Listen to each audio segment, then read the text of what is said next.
All right, we're back for Friday night's reading. We're on chapter 21 today, and this is the last week of this book. So I'll start with the Statement of Unity, and then we'll get into it and see who shows up and get into some conversation. All right, so the preface is the U.S. was founded as a colonial settler state based upon white supremacy and slavery, stealing the lands of the indigenous nations, breaking every treaty with them, and confining them to reservations, which were concentration camps. As the country became more powerful, the eagle sunk its claws into other nations, making war on Mexico and grabbing its northern territory, invading Cuba, Puerto Rico, Hawaii, and Philippines, and either annexing them outright or making them colonies or neo-colonies. And in the 20th century, it became the major imperialist power in the world, exploiting both the people within its boundaries and those in every other country, bullying them with military interventions and robbing them of their right to self-determination. As Huey P. Newton stated, we have two enemies to fight, racism and capitalism. Between the two, capitalism is primary. Racism is a byproduct of capitalism. The working people of the world of every ethnicity or nationality face a common enemy that is destroying life on Earth. Our enemy is a small ruling class of property owners controlling most of the world's wealth and resources. We must have our basic needs met to live a good and meaningful life: food, shelter, healthcare, education, freedom from oppression by the state, and peace with other nations. To obtain these essential things for life, we must have the power to see to it that the abundance that is available is shared equitably. The Statement of Unity for the Rainbow Coalition. The legacy of the first Rainbow Coalition dates back to its founding on April 4th, 1969, by the original Black Panther Party, original Young Lords, and Young Patriots organization. A number of other organizations joined this coalition not too long afterwards, such as the American Indian Movement, Brown Berets, Rising Up Angry, the Red Guards, and others. Since the founding of the United States, the masses had developed a number of popular movements that came together to fight back against this capitalist imperialist system in various ways around particular demands. Nevertheless, none had established a movement quite like the first Rainbow Coalition. This historic movement was the first of its kind that established a model of class struggle like no other. Its charismatic leader, Chairman Fred Hampton of the Illinois chapter of the original Black Panther Party, stated that at the end of the day, we weren't engaged in a race struggle. He said, "It's a class struggle, goddammit." By uniting with the various oppressed ethnicities and masses, they were able to bridge the gap between various ethnic communities that white supremacy had long sought to keep divided. This class solidarity equipped them with the with the material basis and class consciousness to see their common class condition. Therefore, the necessity to form a united front against their common class oppressor, the capitalist imperialist ruling class. The ruling class viewed this as the greatest threat to their class rule, and subsequently used the entire repressive force of the state, police, courts, jails, prisons, intelligence agencies, etc., in order to crush this emerging revolutionary socialist movement. We refounded the Rainbow Coalition on May 14th, 2021, with the intent of upholding the legacy of the original Rainbow Coalition. We believe that this historic example is the model for the united front that will best serve our class liberation by upholding the 10-point program of the original Black Panther Party, which was subsequently adopted and later expanded by the original Young Lords, Young Patriots organizations, and all other original Rainbow Coalition members. We established our programmatic unity. The 6 disciplinary rules that we uphold ties all organizations in our coalition to a common professional discipline. History has bestowed upon our generation a common class mission to fulfill. The representatives of the capitalist imperialist ruling class, represented by the Democratic and Republican Party, cannot liberate us.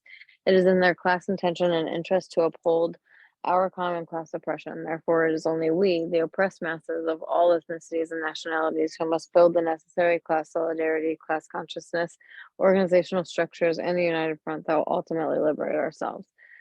This is what the Second Rainbow Coalition is committed to. This is the historic mission we intend to fulfill. Dare to struggle, dare to win. All power to the people, boots on the ground. All the members of the coalition are, I just got a pop-up. All right. The New African Black Panther Party, the White Panther Party, Green Party of New Jersey, Poor People's Army, La Mesa Nacional de Brown Berets, Fury, where did I go? NASO, New Era Young Lords, and Guardian Rebellion. The 6 disciplinary rules are that 1, members will conduct themselves in a manner to bring credit to the coalition and will treat others with respect and politeness. 2, members will be sober when on Rainbow Coalition business and will not engage in any criminal activity while a member. 3, no member will engage in violence except in the extremity of self-defense. 4, members will not gossip nor be divisive to the unity of the Second Rainbow Coalition. 5, members will not act as informers nor work against the purpose of the Second Rainbow Coalition. And 6, nobody is authorized to speak for the Second Rainbow Coalition unless authorized to do so. All right, Sister Veronica's in the house. I see her. I think she might be the only one until we can screen share. I think she might be, or it says she's entered the, oh, I'm host now. Oh dear. I don't know how to do that. Oh, you guys are giving me a lot of credit here. All right. All right. Hey, Sister Veronica, how are you? I am good. How is everybody? We're doing good. We got a lot of drivers right now. Are you home? Are you reading tonight, or are you multitasking? I am home and I can read. Awesome. All right, cool. Kwame, did you want to start with a discussion or? Yeah. All right, cool. Just to go back over, appreciate everyone coming on, and I think this is a good discussion. I agree with Shamako. I think talking about some of the intent of the author and stuff like that is good. But without getting into the reasons how this all started,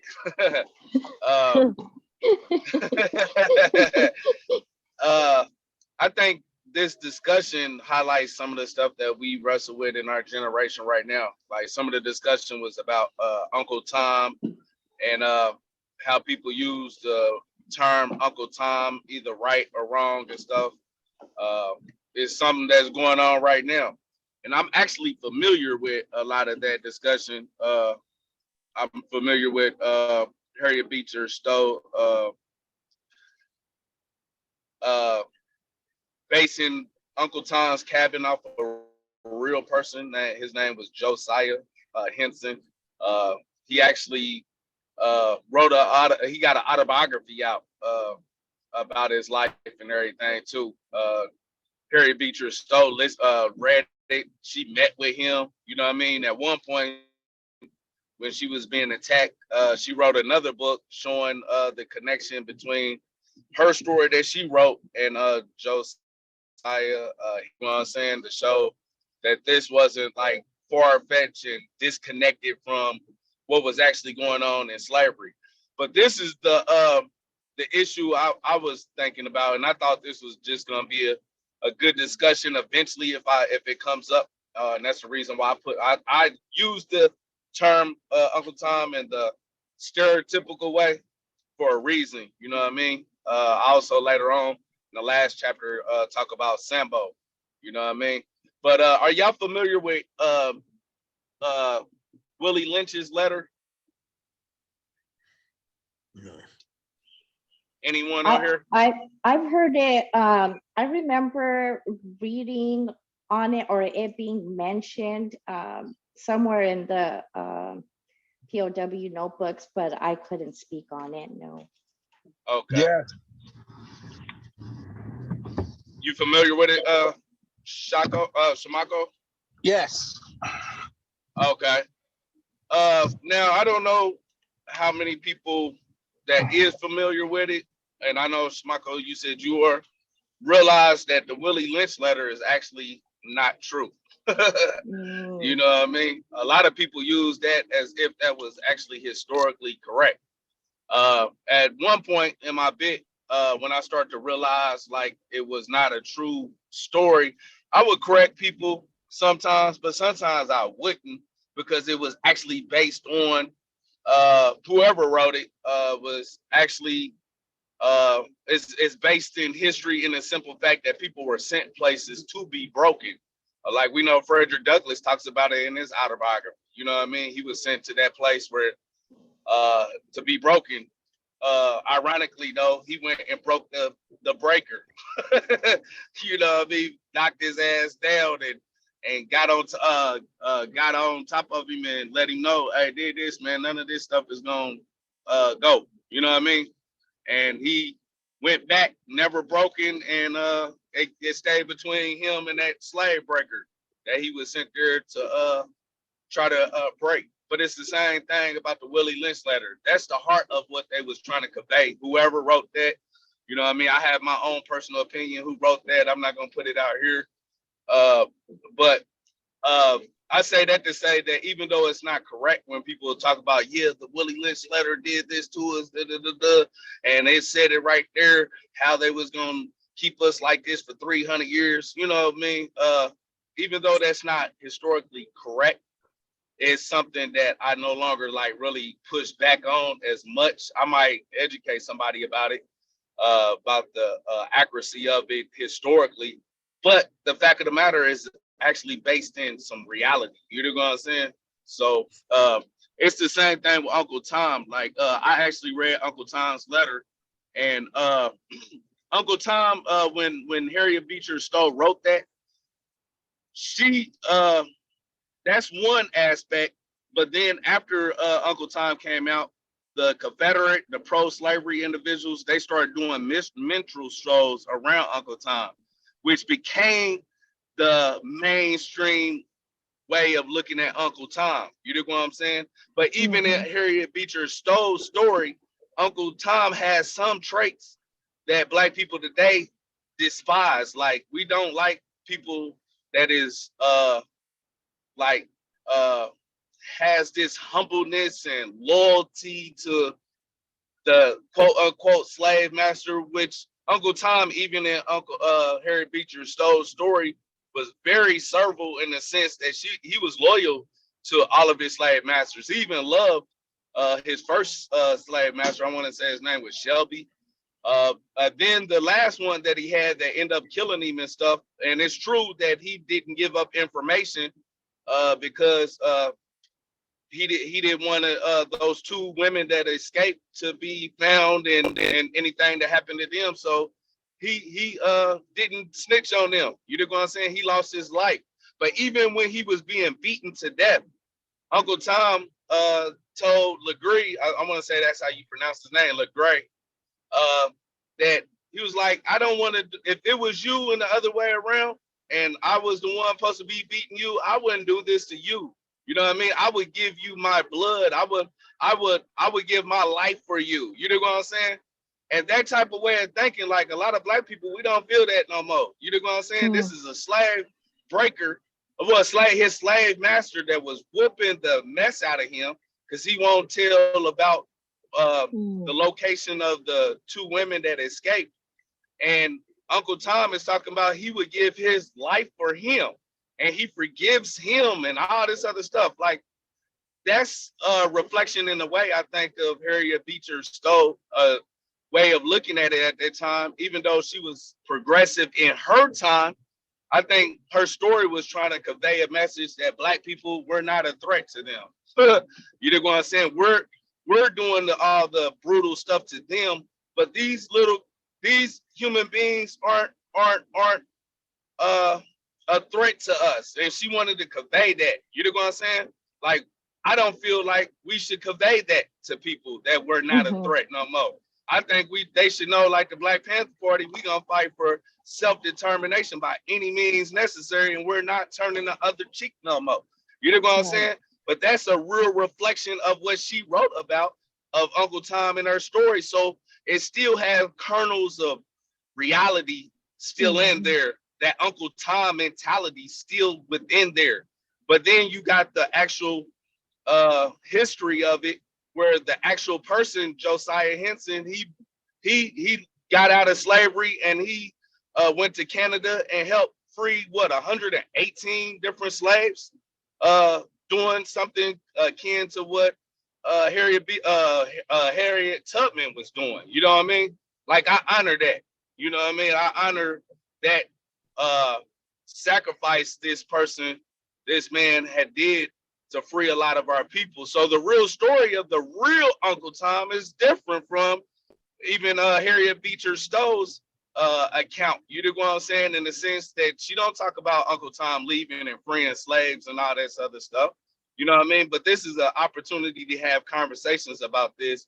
So I'm glad like that subject came up.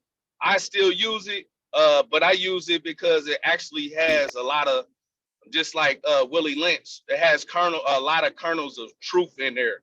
You know what I'm saying? That still is reflected in how that stereotypical Uncle Tom notion came about. You know what I'm saying? So I don't have no problem using it, but usually when I use it, as you see in this book, I use it in a neo-colonial sense to show people what I mean when I say Uncle Tom or Sambo. Like the two individuals that I speak about it in there were correctional officers, and they weren't just regular correctional officers. One was the captain, which I talk about in that one chapter, and then later on in chapter 22, I talk about Lieutenant Sambo. You know what I mean? He was another colonial. I look at it as a neo-colonial agent that upholds the system. You know what I'm saying? So for me, it's my way of trying to give my historical account of what a Uncle Tom is to me, and it's different than the the general notion that a lot of people have of Uncle Tom. So I used something that was stereotypical and gave my spin on it to explain how I look at these individuals, and that's why I explain it in a way where this is their job. they bought into the system. You know what I'm saying? They see their interest in some way is tied with the system. These are the Uncle Toms that's really the biggest threat because they got power. You know, they got their presidents like Obama, their senators and stuff, and uh, uh, congressmen and congresswomen and police chiefs and district attorneys and stuff that's upholding neo-colonialism. That to me is what the epitome of what Uncle Tom to me, even though I wouldn't necessarily call it Uncle Tom, I just say these are neo-colonialists. You know what I'm saying? Blackface upholding capitalist, imperialist, white supremacist power. You know what I'm saying?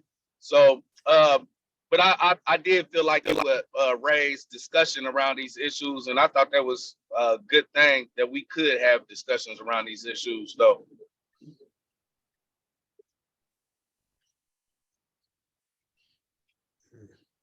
Anyone else want to jump in?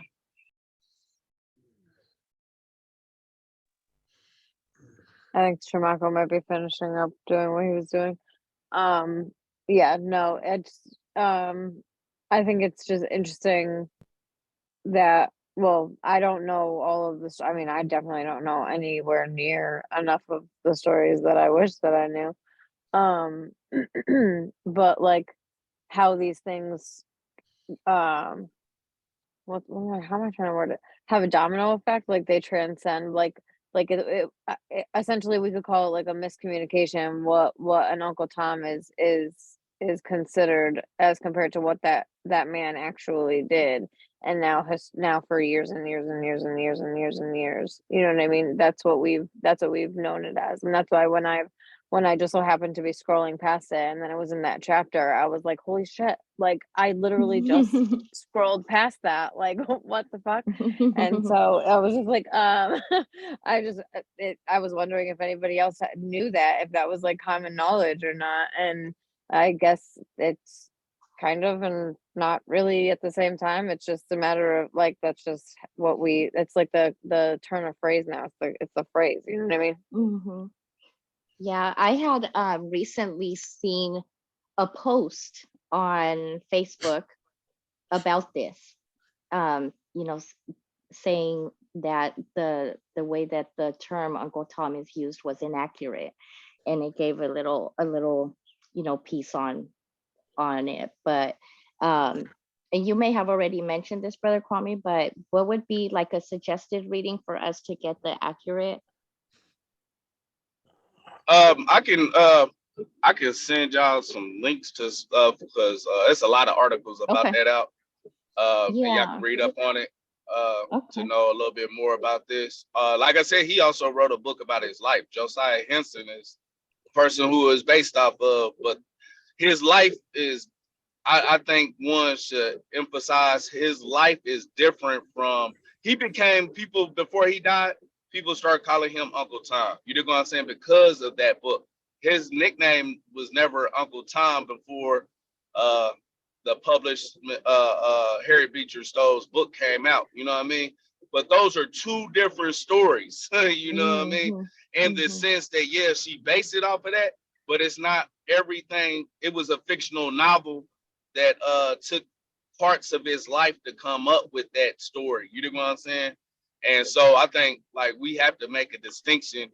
The term Uncle Tom that came from that really honestly came from the Confederate pro-South, because their propaganda against the Uncle Tom novel by her became, they created minstrel shows off of it.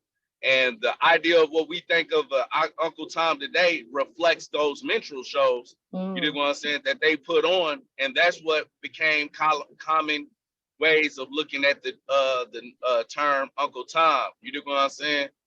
But I don't even think most Black people today, if they actually, and Shamako made a good point. Like a lot of people don't really read in general, right? So it's like they jump on stuff and don't know the history of it and perpetuate different things and can't even come back and explain like I can of why I still would use it. You know what I'm saying? I'll probably always use it, but it'd just be a way to bring up inform people about the real Uncle Tom versus the minstrel soul Uncle Tom, the Harriet Beecher Uncle Tom, which is all different things. You know what I'm saying? So I think it's always a good discussion starter. But yeah, I can send that to everyone, and I can even put the book of Josiah Henson in there. I've never read that though, so I only read articles about him and what he did with his life when I was studying the controversy over the use of Uncle Tom myself, right? So yeah, I can definitely put that in there. Okay. I think that also kind of brings up, just kind of, I mean, it makes sense, the propaganda. Today we look at, media in general, particularly movies, that come out. And, many times we get into these discussions about the accuracy or inaccuracy of movies, as if movies are supposed to educate us. Hollywood's supposed to educate us on our history, and so it's something that, the people are watching, and it's for entertainment purposes, but we also got to consider who's putting out the stuff and what might be their agenda, and like as brother Shamako said, Kwame, like how you had just emphasized, the truth of that is that people just, they don't want to read, they don't want to do the research, they, and that sort of thing. Don't just, I remember you saying this very early on in one of the book studies. You said, don't take my word for it. I'm throwing out some things, but don't take my word for it. Do your research, and throughout this whole book, you have given all kinds of different sources, and not one-sided either. It's like, both sides of a story. You've talked about how you would read Adam Smith's book, so that you get an understanding of different angles to one topic.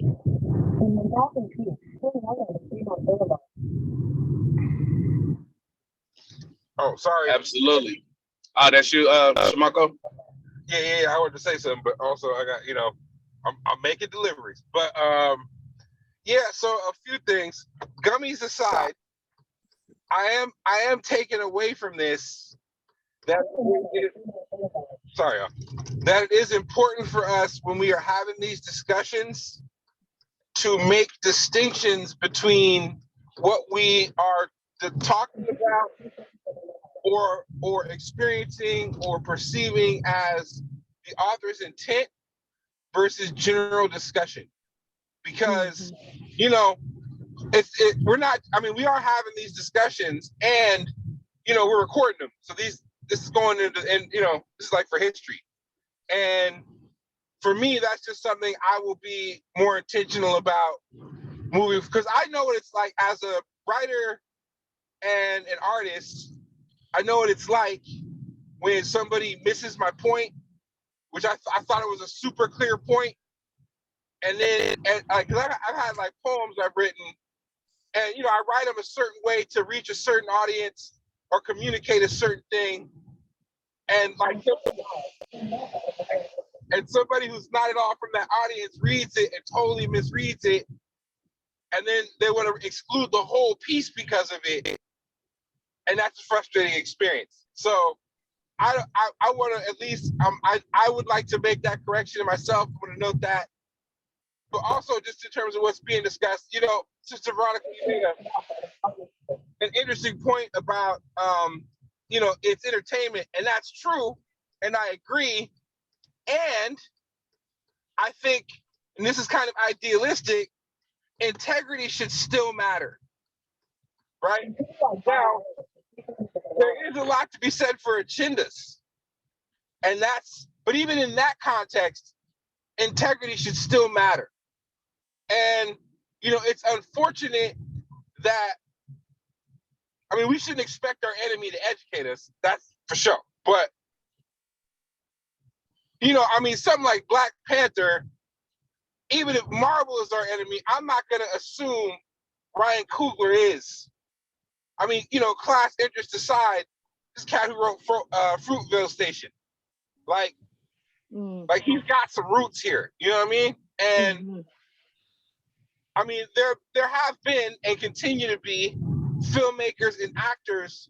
Danny Glover is a good example, who show that you can have revolutionary integrity even at that level. So I don't want to let everybody off the hook, although your point is super valid, and I appreciate you bringing it up. And lastly, I think we talked about people not. So I just heard a really interesting fact.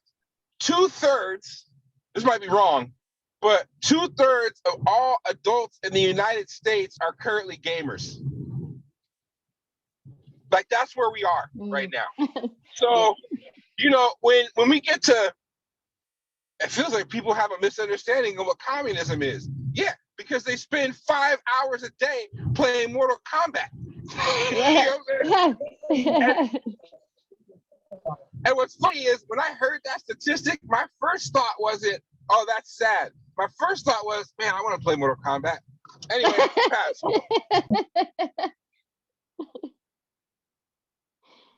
I appreciate that, brother. I really do. Because you're right. Yeah. Integrity should our expectations definitely shouldn't be, the standards and the expectations should definitely not be lowered. I know it brings up for me, just we have a brother who is putting out this movie for the called The Last Brown Beret. And we were just out in Houston, and he's kind of, hitting some major cities, promoting this movie. But he was talking about, how hard it has been. He's not getting funding, to get this. And, he speaks about, just not having people representing us accurately and that sort of thing. But I do understand point very well made about the integrity. Absolutely. I would just say this, but and we can discuss as long as possible. 'Cause I know we gotta get to the reading. But yes, the intent of the author is important. Because in general, I wrote this book mainly for people in the streets. You know what I mean? Like, that's my main focal point. But yet, in times, I don't just speak directly to them. You know what I'm saying? It's also speaking to like intellectuals and stuff, different people. Because how do you write an autobiography about your life and make it complex enough where you can speak to multiple demographics at different times, and you don't always stay focused on one demographic? Like certain things I talk about around socialism. I know this one came up too. Socialism, communism, and stuff. I was speaking more so to like intellectual people. I don't expect like a person to read my book. The average person that's gonna read my book, I don't think they're gonna understand all those subjects. So I can't really break it down too minute for them and lose the attention of everybody. So sometimes I throw in 2 paragraphs, but I'm talking to a different demographic. I'm letting people know, like, historically, if I ever die, like, this is how Kwame saw some of these bigger issues. Like at the very end of that one, when I was talking about socialism and communism, yeah, I said socialist revolution is gonna be the only way we're gonna begin to end it, but it ain't gonna be until we get to communism. But communism is far off. Like, I'm never gonna see communism in our life. No, there's never been a communist society.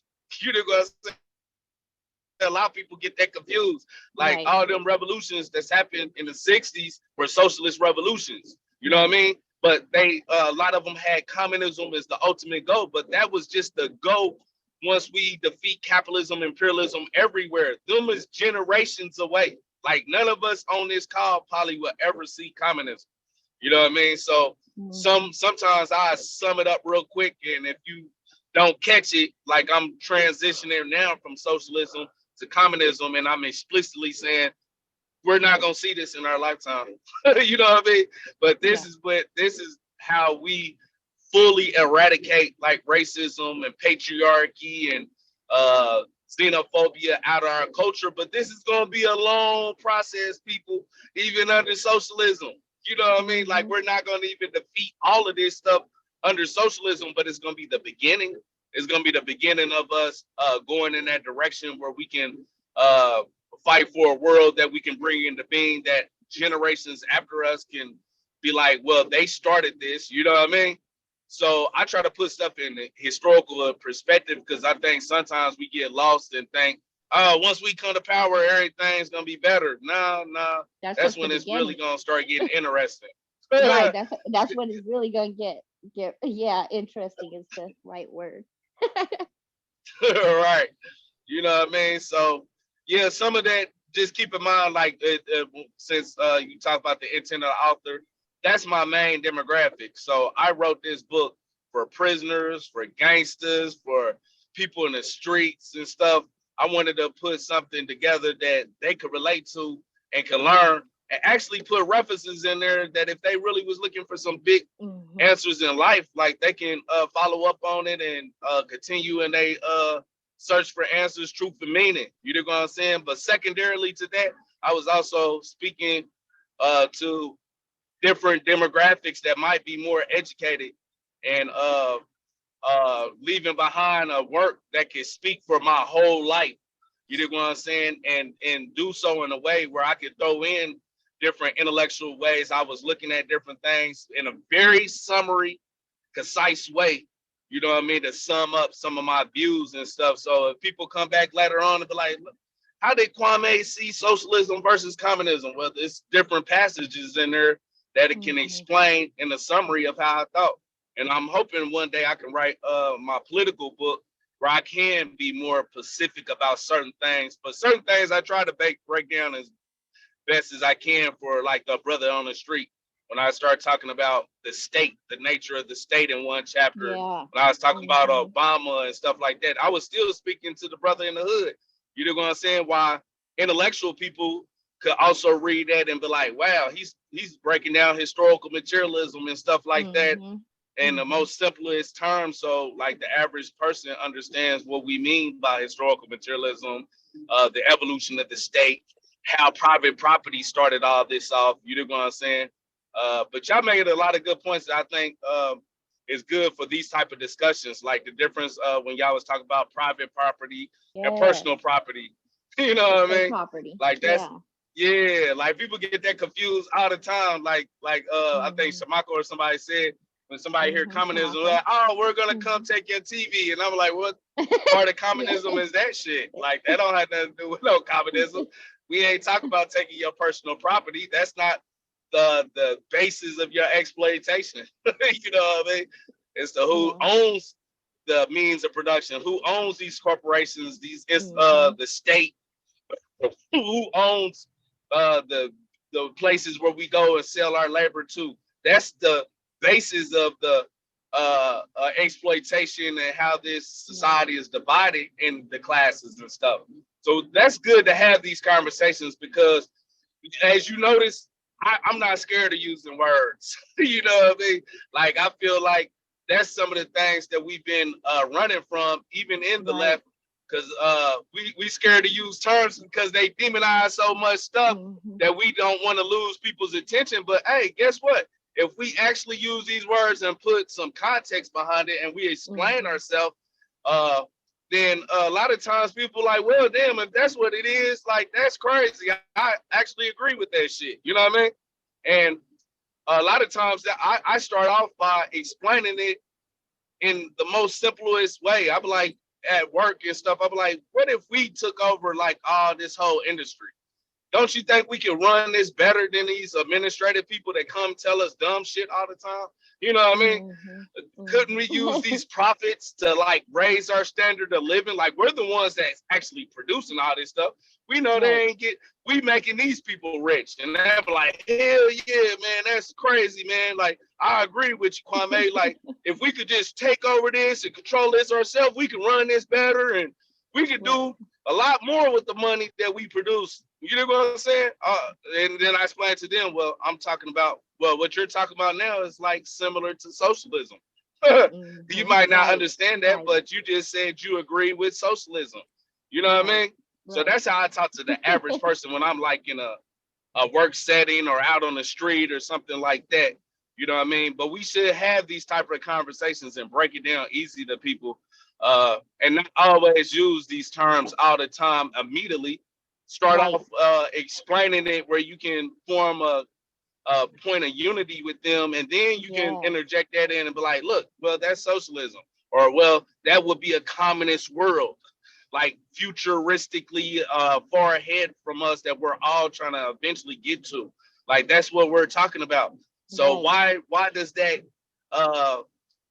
why is that in conflict of what you thought it was? It's propaganda. The same people that's oppressing you, that's maintaining these relationships, they want you to look at these terms as bad. You know what I'm saying? We turn it into our opposite. That's what a dialectical materialist is. We turn things into their opposite, and we bring it into where we can use it to forward the revolution going forward. So I think these are good conversations to have. I think we should keep on having it. That's why these type of spaces is important. We having church on a Friday. On a Friday. Amen, sister. Amen. Yeah, I love it. And let me just say this, Brother Kwame. I really appreciate the way that you just explained, your intention behind telling your story, because I know with the partido, it's been a ongoing conversation about telling our stories, and we can't just complain that other people are telling our stories and it's inaccurate. Well, of course it is, because they're telling our stories. It's not their story to tell, it's our story to tell. But the bigger picture as a revolutionary should be to raise up the consciousness of the people. And so you're telling your story, which is a story of transformation, but you are raising the consciousness of the people throughout this whole book and meeting people at different levels. And that just, I'm interested in knowing like how long it took you, to get from, your first time thinking about writing the story to the actual materializing of it. And I know for me, people have told me, when I share different parts of my story, you should write a book. And while it's, there's been times where I'm like, yeah, I should write a book. But what you just said right there touches on why I hadn't written, why I hadn't done that, is that there has to be a bigger purpose, and so everything that you just explained right there is, okay, I'm in a different place where I can help raise the consciousness of the people. So just know you're inspiring us. I appreciate that. I appreciate that. That's really like speaking to y'all. Like everybody on here is a leader. You know what I mean? We leaders of this generation collectively in one way or another. You know what I mean? Part of the same coalition, part of the same legacy that we're trying to uphold from our ancestors in the '60s. That a lot of them are still alive, like Che. You know what I mean? That's why a lot of us Yes. have so much respect for Che and some of High For the Thurman and high. some of the Yeah. elders. Yeah, Yeah. because they started off where we at, And it's and still we doing kicking. what we doing because of them. You know what I mean? Right, right. So like that's very inspiring. But I'm glad that you bring that up because it is like a person. I feel like when they write an autobiography, they have to have a bigger purpose than just talking about themselves. You know what I'm saying? Right. They got to Right. be able to be vulnerable enough to tell you the good, the bad, the ugly, where they went wrong, different mistakes they used to have. Some of the like even I like how I was talked about how I hated life. You know what I'm saying? Like you have to make it complex enough where people can identify you as a real person. Right. You know Right. what I mean? Just like them, and that they can live through your shoes, and you can help make their journey a little bit easier by them learning from your mistakes. Like that was important to me. Like how Malcolm X wrote his autobiography. Like you can see the different times in his life and how he made different mistakes. Like if I could sum up his autobiography in one word, I would say it was about evolution, a phrase, evolution of self. You know what I mean? And I had that concept in mind when I was writing. I had really concepts. It took me, I wrote this book like 5 times in prison. You know what I mean? So I was already hip to the structure I was gonna use. Right before I got out of prison, I started on my last version of it, just to because I didn't feel like I was capturing my thoughts. Like every time I put down the autobiography after I finished, I was like, it's all right, but it don't capture fully what I'm trying to say. You know what I mean? I was trying to still find my voice. And of all people, I read this book called Public Speaking or something like that by Dale Carnegie. I guess he was related to Andrew Carnegie and stuff, but he was in the field of public speaking. But a friend of mine gave me that book to read, and when I read it, it like was a no-brainer. It was like, damn, public speaking is a lot more easier than I thought it was.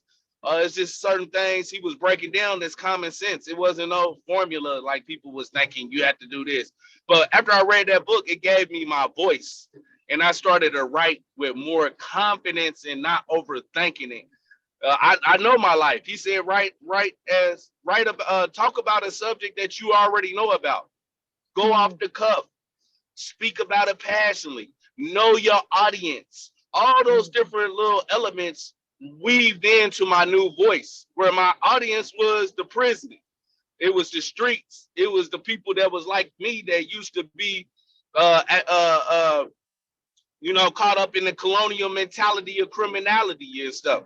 That was my main audience. So I know how to speak to that audience. I spent 18 years in prison with that audience. I've been in boys' school juvenile with that audience.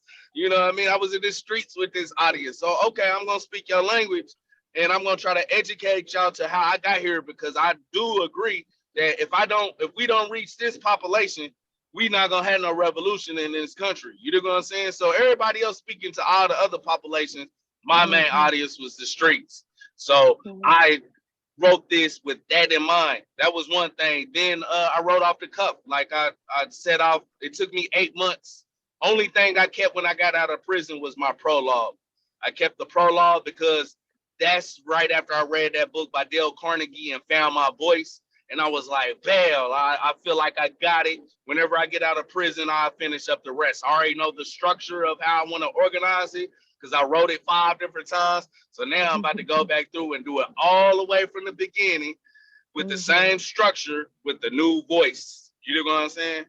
And it took me 8 months. It was my wife that inspired me to do it. I wasn't working at the time. I just got back from New Jersey, and I was kind of taking a step back from the movement for a little bit for different reasons and stuff. So I had time to really put my thoughts on paper. So for the first 7 months, I had nothing but time to write, and I would only write when I felt like I had that. I was motivated in the mood to get it off my chest. It had to feel cathartic. I had to feel like I was like releasing a part of myself to the world, and I had to get it out. So I would write a whole chapter. You know what I'm saying? Right here on my phone, on Google Docs.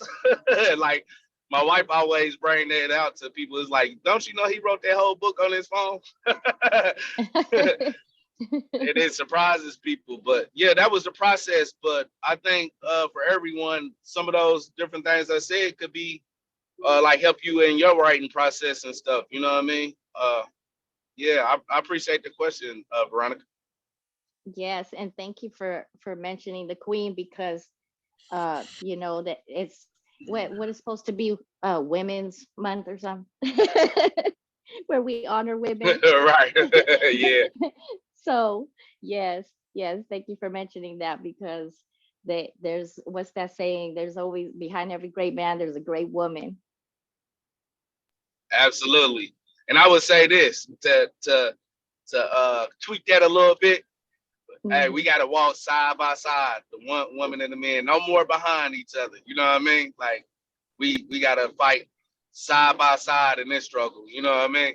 Definitely, most definitely. Let me say something real quick, man. I'm sorry that I haven't been saying too much. I don't feel too good. I want to be here, but I don't feel too good, man. I had the flu for the last few days. It was bad, and now it's going softly. I've been taking medications. See it? Medication.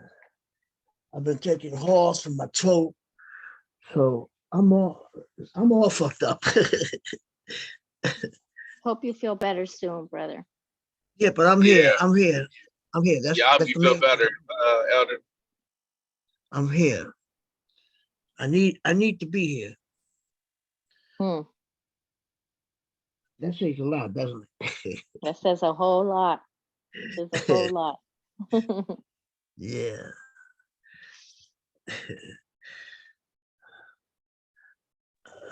But yeah, if no one else has anything to say about this, we can get in. I know we've been on this for an hour, but I think this was good because you put a lot of stuff out here. And the reason why I think this is so good too, man, y'all, like Shamako said, man, most people are so distracted by so many things. But what I realized about this generation will listen to audio books and stuff like this. And that's why I was thinking this is kind of like audio / Right. podcast that will reach the average people that's never gonna pick up no book.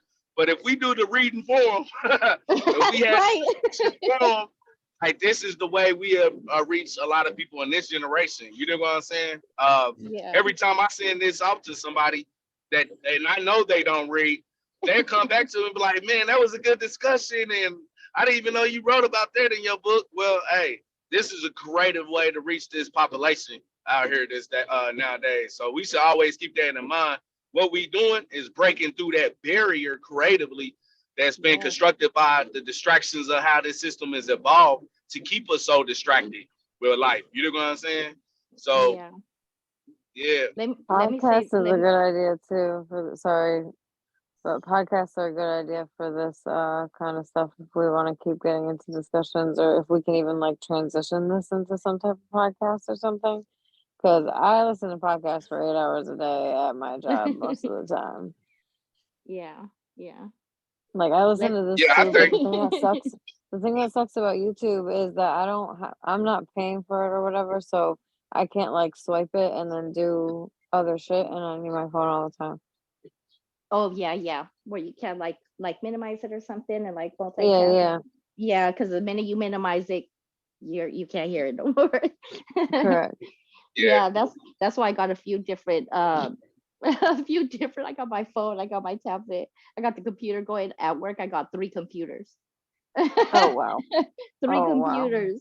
And this is what they require at our job. But people will be like, they come in, and even stuff like that is a conversation starter, you know, with other, with not just other coworkers, but like with some of the patients that come in, you know, they're like, oh wow, you know, you're real efficient. I'm like, I don't know, you tell me, does this feel efficient to you?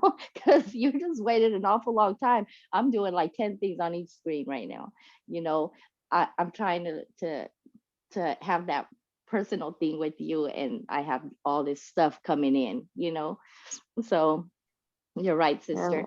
But I did want to add one last thing before we get into the reading is you know, just a word of encouragement, Brother Kwame. So I know you make your book accessible to people, you know, and it's in the book format, it's in the PDF format, uh, and of course we got the physical copy or whatever. But I just want you to know it's getting out there to Brothers Behind the Wall, like it's circulating. And you know, I know you mentioned it was banned in Indiana, right? Like they Yeah, banned it right yep. away. It's been like 3 weeks in. They was like, nope, Yeah. can't come in here.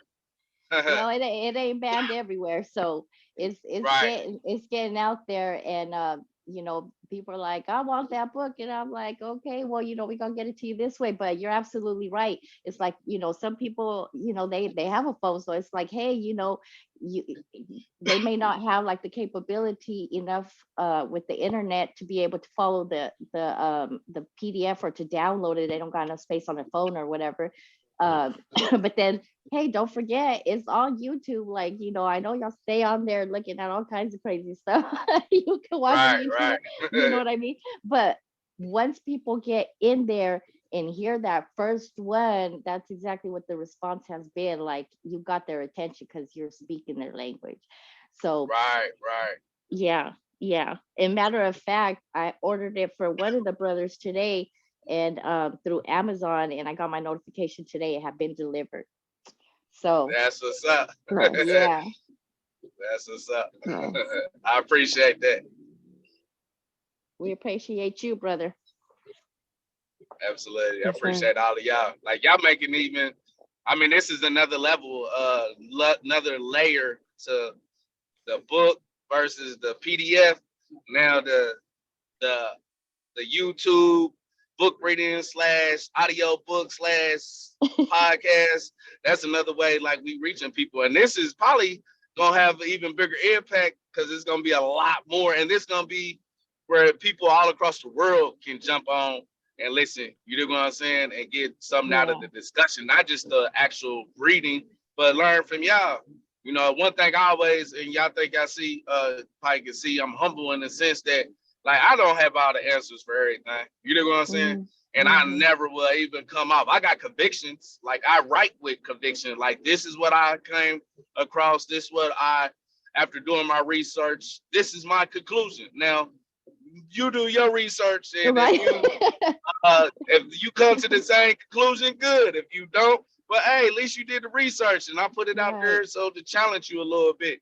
But I know, even with that said, I know like we have to look at ourselves like ants, like ants. Like it's gonna take a lot of us to rebuild. I mean, to defeat this system and rebuild it. And it's not gonna be no one person or one leader. Like we uphold a lot of leaders like Mao and Lenin, and you know what I mean. But we still feel we still gotta remember these people was part of central committees. You know what I Right. mean? Right. Just see the figurehead of these movements, but it was a lot of brain power from a lot of different people, you know, make some of this stuff possible. You know what I mean? And it's the same thing with our generation. It's gonna take many of us. That's why I definitely would love. I think you and all the ones that's on here will write a great autobiography about your life and do some of the same things I did and educate us about your life. And if y'all ever get in that process, I'm definitely willing to whatever I can do to assist and advise and give you any type of ways of looking at it to help me. You know what I mean? Where you can do it a lot quicker, effectively, get it published, all that stuff. I'm here. You know what I mean? But just remember, though, this is going to be a collective effort, and we all have something to learn from each other. And that's one thing I wanted to show in there. Like I was just like everybody else. You know what I mean? I didn't read books. You know what I mean? So when I hear people talk about they don't read books, I was like, okay, well, we got a conversation starter. I didn't either. Turn to page 69. Let's read 69 and 71. Okay, that sounds like you right now, right? Okay. Yeah, so yeah, just because you was there at one point, don't sell yourself short. You know what I'm saying? I was there in that way of thinking too. You know what I mean? Now I read. I love reading. I love educating myself about stuff. You know what I mean? So yeah, I'm starting to rumble just a little bit, but well, I'm gonna get off of the church pulpit and allow us to get in. I know I could go for a long time sometimes. And the church said, Mhm. "Amen." Right. And the church said, "Amen." I'm about to pass around the offering plate right now, so we can get the book That tour is going what on. Yes. Shamako was talking about. Yes. That's what they were talking about in the last video that I was watching. They were talking about, I think it was Brother Lobo was talking about the having to pay your tithes and stuff like that. It was like how Mhm. capitalism got into Christianity or something ended up being the topic, and I was like, yes. Yeah, the Anyway, Lord needs need your money sometime. the Lord but needs your money. But yeah, I appreciate everybody coming on here for this this intro to this next chapter and stuff, and we having a good discussion about it. So I always enjoy like the conversation with all of y'all. So I'm glad I could jump on. I'm still on the highway driving, but I'm gonna let y'all jump into that. I jump in and out every blue moon if I had time, but I'm gonna probably listen most of the time. All right. I think Shimako hopped off, so if he comes on, then he usually does the screen sharing thing. So I'll probably just rotate between me, Veronica, and Johnny for now. All right, I'll start, and then I'll stop when I feel like it. Yes, ma'am. All right, all right. So, chapter 21, the Annex. Quote, who am I speaking to? Unquote. The lieutenant said, this is Miller, I replied. Well, Mr. Miller, why don't you take the covering off your door so I can see who I'm talking to? I'm not taking shit off my door, I said, standing my ground. If you want to have it taken down, y'all are just gonna have to come down and take it down yourselves. Get suited up. Oh, I just went too fast. Hold on. Sorry. I had been at the Annex at Newcastle Correctional Facility less than 2 weeks and had been in several demonstrations already. This particular standoff, a number of guys decided that we should all cover our cell door windows and force the guards to do cell extractions to remove them. The main demand we were raising was for them to end the lockdown. A lot of us were angry about them keeping us on lockdown and continuing to move the goalpost when it would be lifted. Every week they would tell us that we would be getting off. When when the expected day rolled around, they would give us another excuse why they wouldn't be lifting it. My cellie and I had recently arrived at the facility from the SHU and MCC Supermax units, respectively. At the same time, anyone getting off of Supermax had to go through the transitional program they had set up at the Annex lockup unit at the Newcastle Correctional Facility. In order to be released into a general prison population again, we had to complete the program conduct clear, which was about a year long. Most of us had endured 5 years or more of psychological torture. The 7 years I was on the SHU, it seemed like every few months they would arbitrarily start a new round of provocative measures. At one point, they started to cut on the lights in our cells right after breakfast and keep them on until late evening. I had so much trouble sleeping or concentrated that I started to wear sunglasses in my cell just to counter these measures. As unexpectedly as these measures were enacted in the name of the safety and security of the facility, they would suddenly come to an abrupt end without explanation. You would get the eerie feeling that some of the things they would do wasn't just to harass us, but to conduct social experiments in a controlled environment just to see how it affected our behavior, sleep patterns, and mental condition. Yikes. That's something right there. Some shifts would force us to strip naked, turn around, spread our ass cheeks, and cough in order to go to rec. Most guards knew that most of us would refuse our recs and showers if we had to be put through the dehumanizing routines such as that, and that's why some guards would do it. That was their way of getting out of having to do a lot of work. They would claim that they had to do it for the quote safety and concern quote of the facility, but we all knew that they just didn't want to work. Others would shake down your cell and leave it in a complete mess in order to deter you from going direct or taking a shower. Then, if you took a shower, some of the guards would leave you in the shower for a few hours before taking you back to your cell. After experiencing this sort of shit for years off and on, it made your resentment and hatred for them complete. I personally witnessed a friend of mine named Gargoon, I think. Is that accurate? I don't know if you can hear me. All right. Start to break down mentally from all the years of psychological torture he had endured in this true. Before him, I had never seen a perfectly sane person lose control of their mind. When he was placed on the range with me, he had sent me a kite letting me know that his mind was slipping and that he was seeing shit that wasn't there. He said every so often he would see bugs invading his cell, although he knew his mind was playing tricks on him.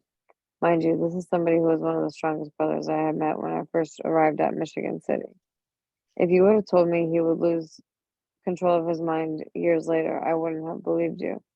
The day I was awakened by a loud noise, the day I was awakened by a loud noise and heard that he had slammed his TV into the ground, I knew he had to be moved off the shoe for his own mental stability. I later learned that after he smashed his TV to the ground, he was found by the guards standing on his bed with his own feces smeared across his face. Soon afterwards, he was transferred off the shoe where he suffered from hallucinations for years. I remember going to bed with tears in my eyes after seeing one of my closest friends suffer that mental background. I blamed what had happened to him for all the years of psychological torture he had endured in the shoe. By the time I had been transferred to the Annex facility at Newcastle, I had developed a deep disdain for the guards. I had no respect or tolerance for their bullshit. If guys wanted to demonstrate against the way they were being treated, I was one of the first to volunteer. My cellie was the same. He had experienced some of the same type of dehumanization and psychological torture as the supermax he had come from. For us to be cellmates, it was only a matter of time before we had a standoff with the pigs at the Annex facility. Shit, I don't know why y'all standing at our doors still talking, I said to the steel door. We're done talking. Get suited up, motherfuckers. Elkhart and I were standing in the middle of our cell floor with our shirts off. We had several bottles of shampoo and baby oil on standby. We decided that we were going to empty all the bottles at the front of our cell right before the cell extraction team came in. We were both hyped up and ready for the oncoming battle. To our surprise, though, lieutenants and captains who were trying to negotiate with us walked off and never came back. We had called their bluff, and it was they who folded. They didn't even call upon the cell extraction team to run in our cell. They acted like they never had a standoff with us at all. In fact, they went around to all the other cells around the cell house and told the guys that they were going to let us all off of lockdown. Initially, there was a lot of guys who said they were going to force them to run in their cells to extract them, but in the end, only me and this brother from Elkhart, Indiana followed through. Everybody else folded and took down the covering from their cell door windows. Elkhart and I felt like everyone had left us hanging. It wasn't even our idea. We just signed on to what everyone else said they were going to do. The fact that everyone else had folded and we had stood our ground, I think, set a precedent for not only the rest of the prison population, but also for the guards. Everyone took notice that we weren't just talkers. If we said we were going to do something, then they could expect we were going to follow through no matter the consequences. From that day forward, the other prisoners started to view us as leaders and riders. As far as the guards, they began to view us as rabble rousers and hardliners who would make their job hard for them if they got out of pocket. After that incident, I realized how much of a quote unquote paper tiger the guards at the Annex were. They would talk a strong game, but it was clear to me that they weren't used to people like me and Elkhart. Neither of us were intimidated by write-ups or being threatened with being sent to solitary confinement. I learned later that they received taxpayer money for the transition program they were forcing all of us to enroll in order to transition back into general population.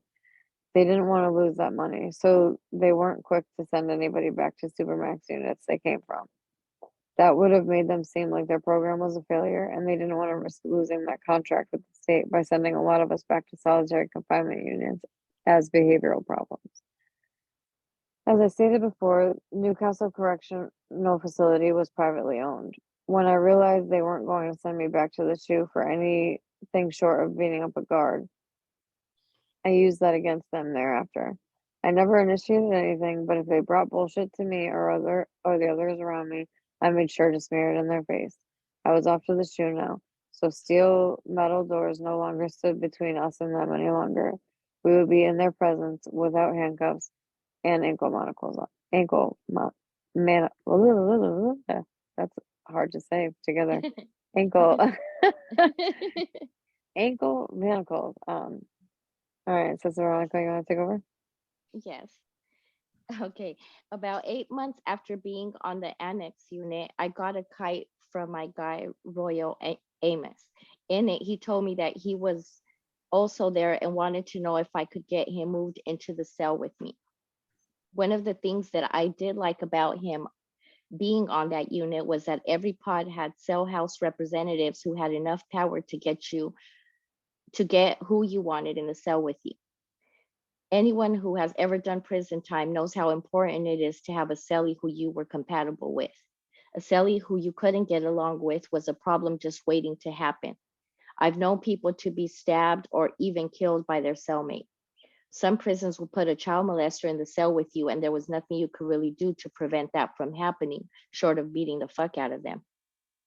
I always thought that was the most ridiculous shit ever. If prisons really want to prevent unnecessary violence, being able to pick your own cellmate or being able to get out of cell assignments you're not comfortable with would be an easy prison reform that all prisons can make today. It took about 2 weeks before I could get Royal moved into the cell with me. When I finally did, it came as a relief to us both. I hadn't seen Royal since the day I had robbed that bank. In fact, he originally was supposed to have been my accomplice, but he backed out at the last minute, so I ended up doing it myself. I often thought about that over the years, if I would have gotten caught or not if he had been there to assist me. I wasn't mad at him or anything because that was his choice and I always respected his decision.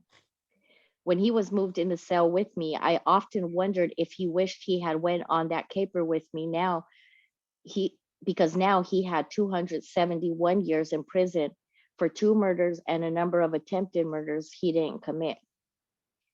I learned about the case he was in prison for from him. He had been MIA the entire time I had been in prison and felt guilty about that. By this time in my prison bit, I had given up being bitter and angry against anyone for not being there. I had 2 years left in prison. I refused to get out and let anything keep me from moving on with my life. I could tell that he had a lot of regrets about leaving me hanging though, because he apologized to me a number of times for not being there for me.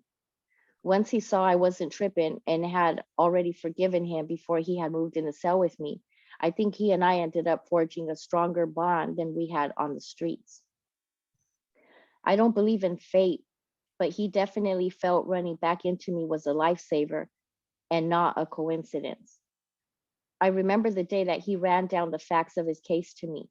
I remember looking him straight in his eyes and asking him flat out, did you do this shit or not? Keep it 100 with me, bro. If you didn't, I will do everything in my power to help you. But if you did, there's nothing I can do to help you. Nah, bro, I didn't, he said, looking me straight in my eyes. That's when he told me that he was on his way to Bowling Green, Kentucky, when a motherfucker had murdered his girlfriend who was pregnant with his baby.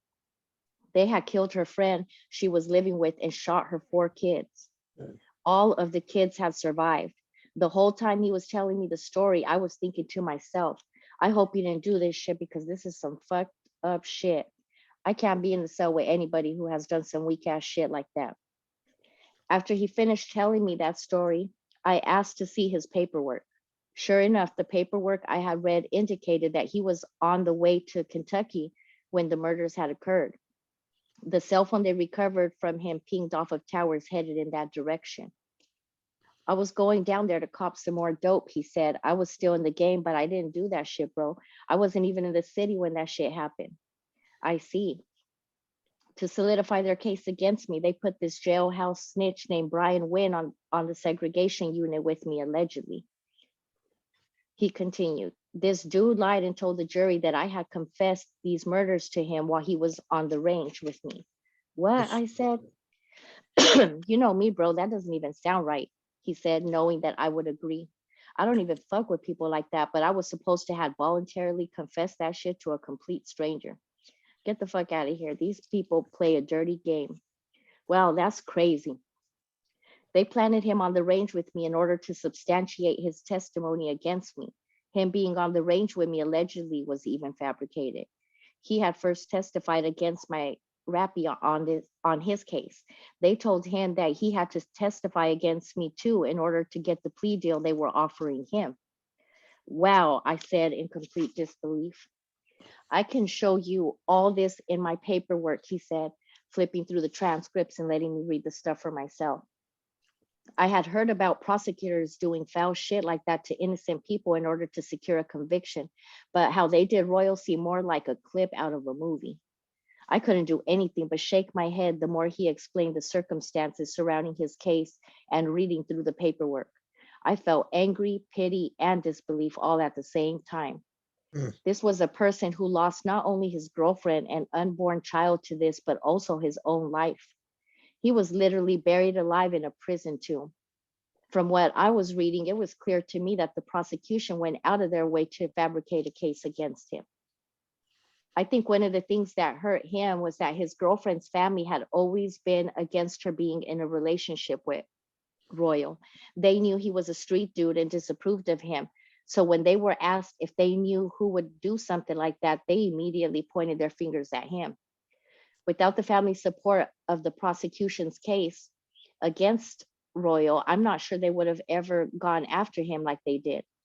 But that doesn't justify the way they fabricated a whole case against him and took his life from him. He was a victim himself. Someone had taken his girlfriend and unborn baby from him.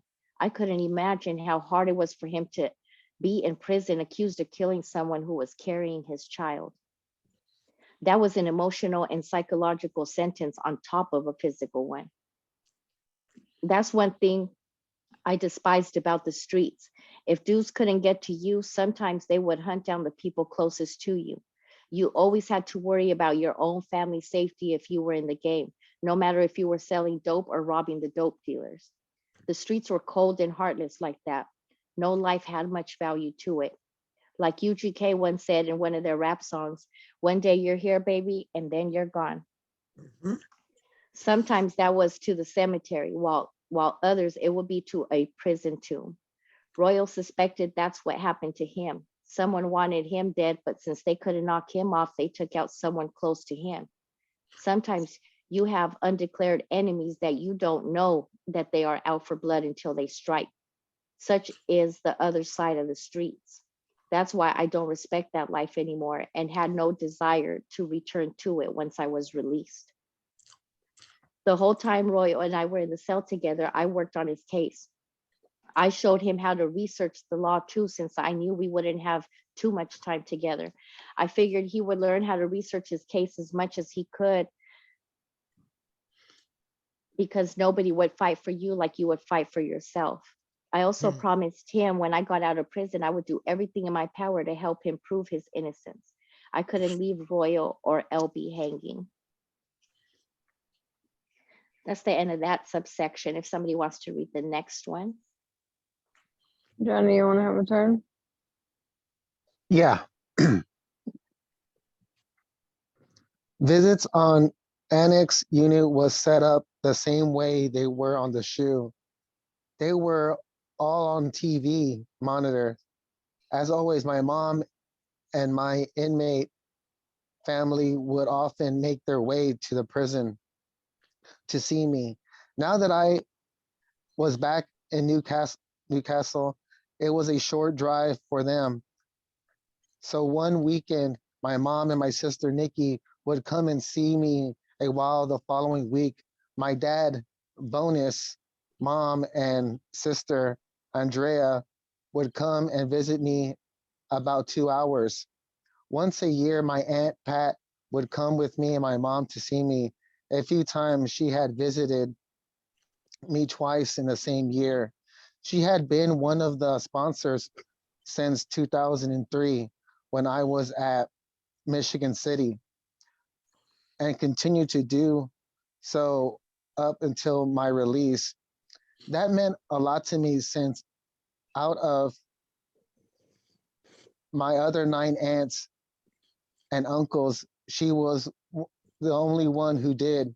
My Aunt Susie had started writing to me often when I was on the shoe, and that meant a lot to me as well. And my Aunt Pat to come see me every year was very validating to say the least. I look forward to those visits every year.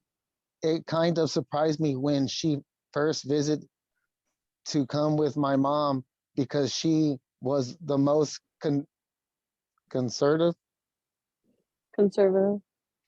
conservative out of Yep. all my aunts and uncles. She had voted Republican, I believe, all her life. Ugh. Politics was something she and I didn't discuss a lot, though. I remember the first time that we had gotten into a discussion about Africa during a visit. I had to educate her about the Ghana, Ghana. Ganama, and Saudi empires. I don't know that part.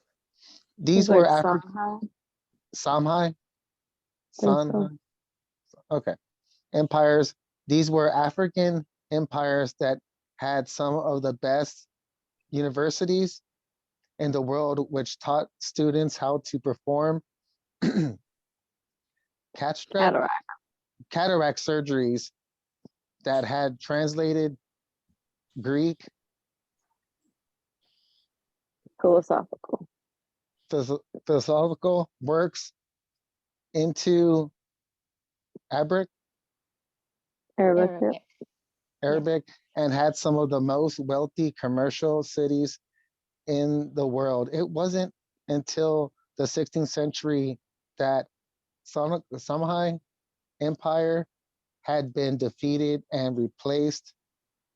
I knew that a lot of Black people didn't know much about African history, so it was easy for them to take the white supremacist world word for it that we had been nothing but savages who lived in the bush and never had contribute anything meaningful to human civilization. That was partly where our people inferior complex came from. Most of us believe the Annex Extent. of history where our peoples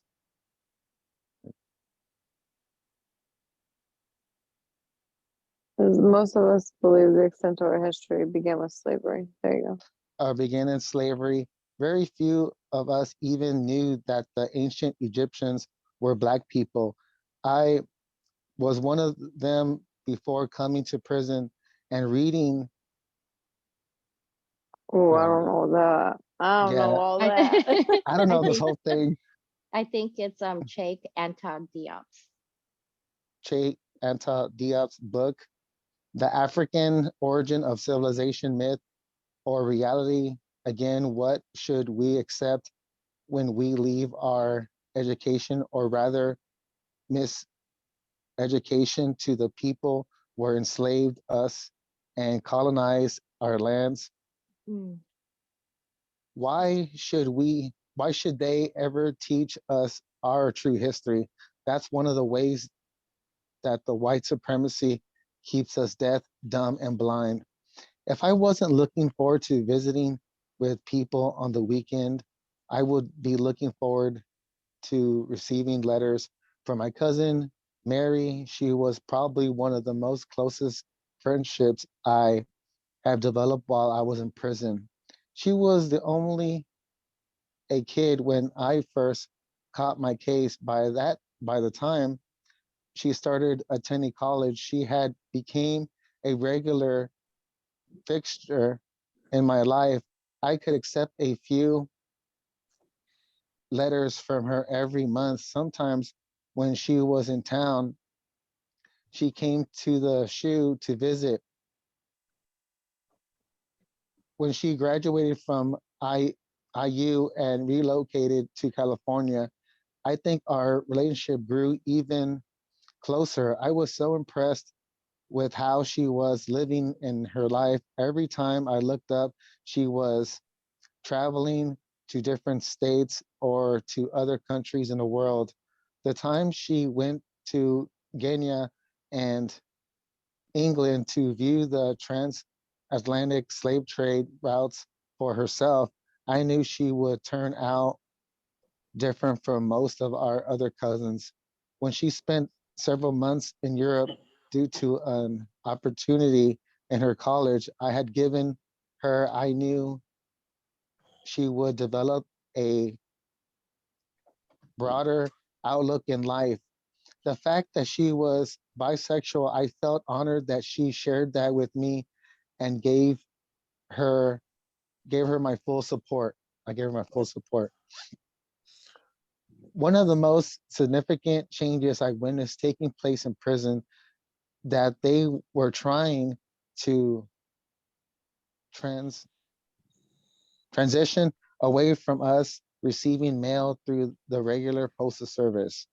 They didn't end it when I was there or even suggest that there was their goal, but you could tell that they were trying to get us comfortable with that when they did, because getting off the shoe, I heard that a private company by the name of J JPay had won a contract with the state to oversee the mail we received online. I was furious. I was curious myself.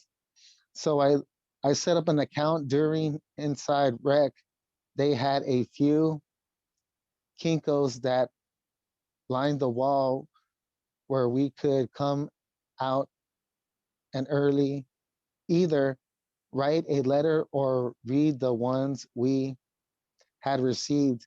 If we were if we set it up, we could even have a 30-minute visit or our family and friends over the kiosk. That was another way we could receive visits throughout the week if we wanted. JPay made a killing off of us of that. Not only did we have to purchase stamps from them to write to our families and friends, they had to purchase some from JPay in order to write us back.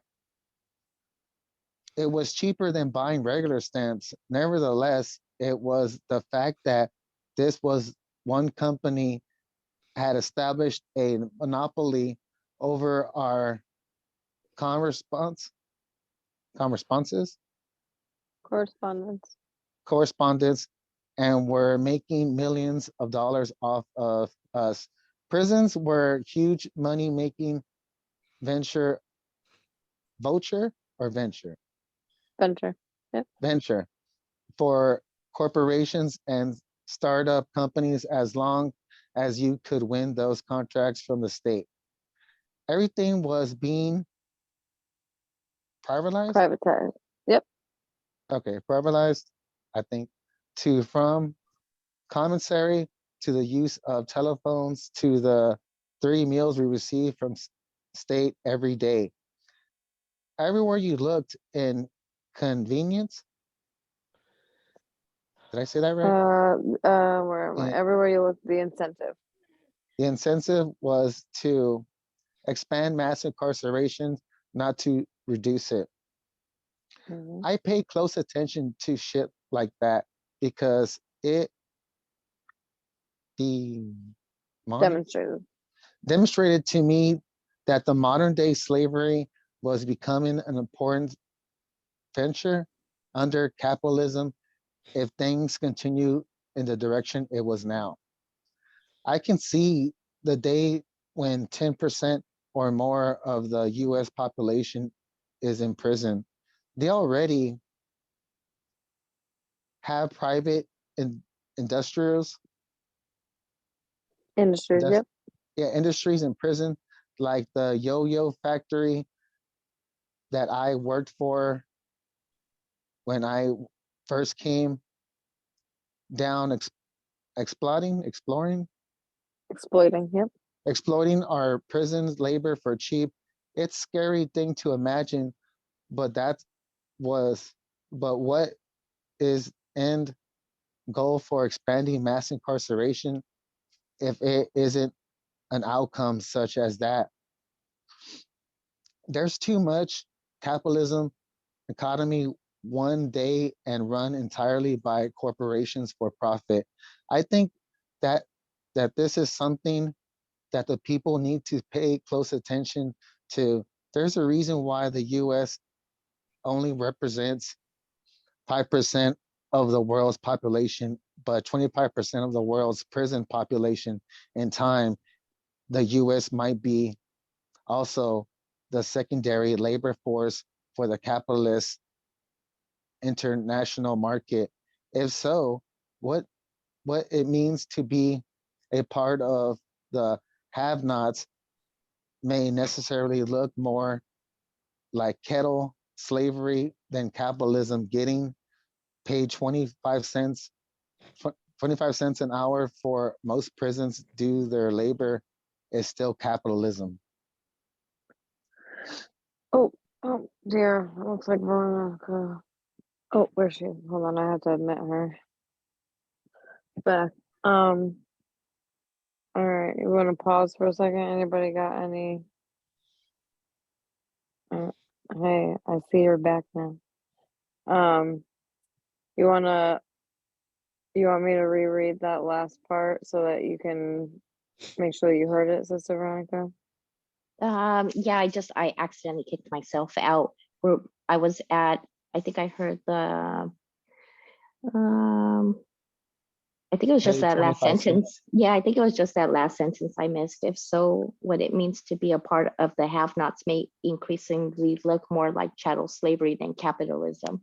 Getting paid 25 cents an hour like most prisoners do for their labor is still capitalism. Yeah, there was a lot in those last few sentences there. Mm-hmm. Yeah.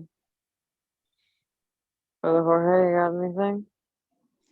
No, No. I'm halfway here. I'm halfway. I'm not here. I was gonna say, you I doing know. all right? You hanging in there? It's just that my body's weak. Yeah. I understand completely. So I'm sorry, man, that I won't be engaging tonight.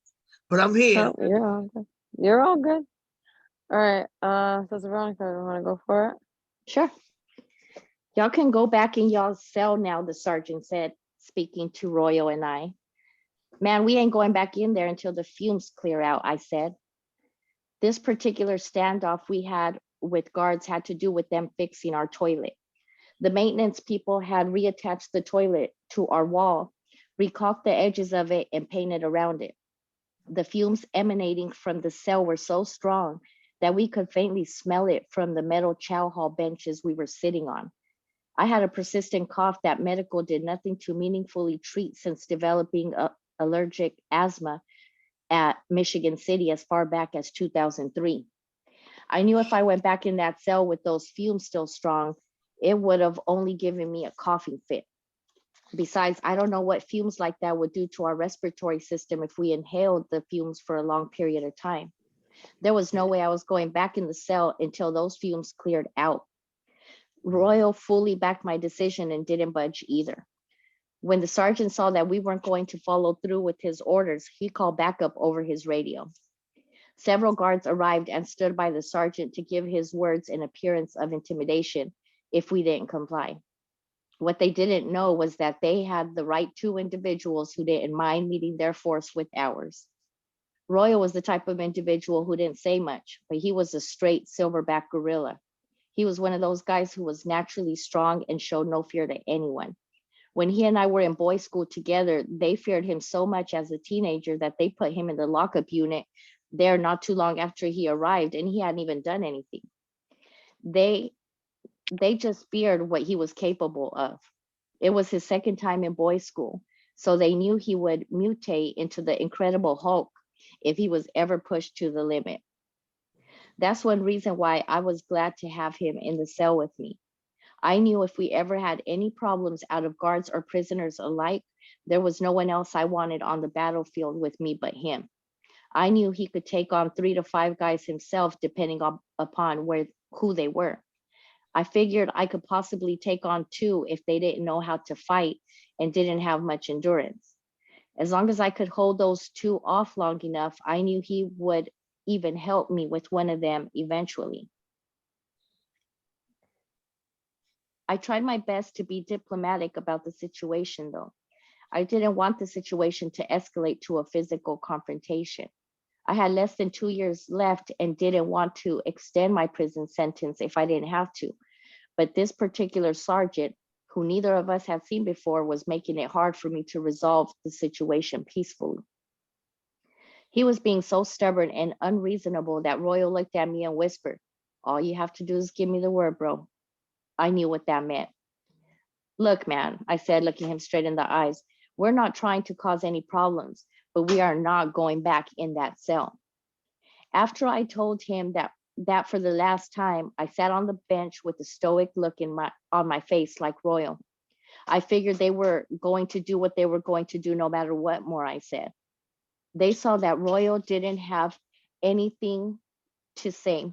Once I stopped talking and being diplomatic, the ball was in their court. I knew he and I were probably in the best shape in our lives. Every day we came out to rec, we ran for at least 20 or 30 minutes a day. Sometimes he would come out and run for the whole hour. Excuse me. So our endurance was on point. On top of that, we worked out in our cell every day, doing a different muscle group constantly. By this time in my bed, I was doing sets of upside down push-ups against the wall, which we called Supermans.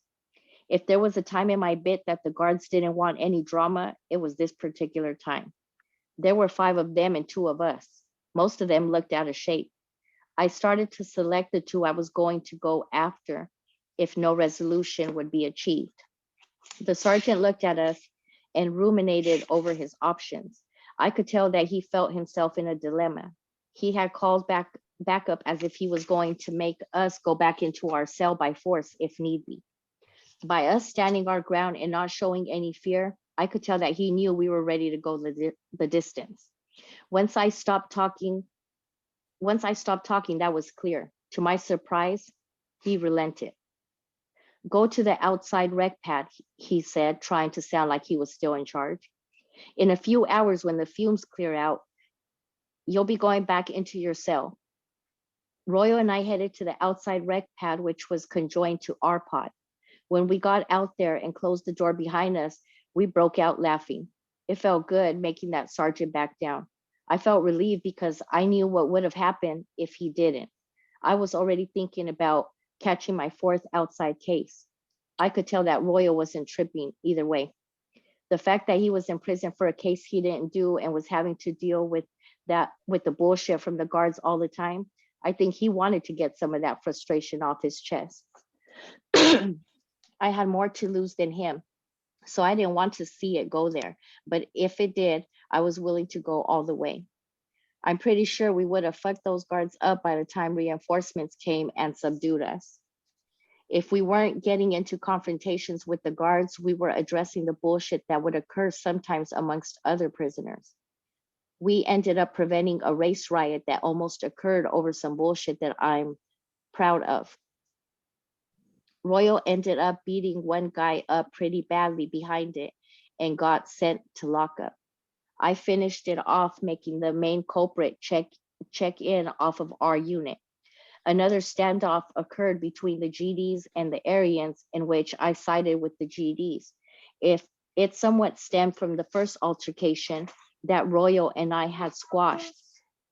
Luckily, they backed down before it became violent. By the time my year was up and I had finished the transitional program, I had learned a lot. Go ahead, baby girl. I apologize, guys. That was my little one.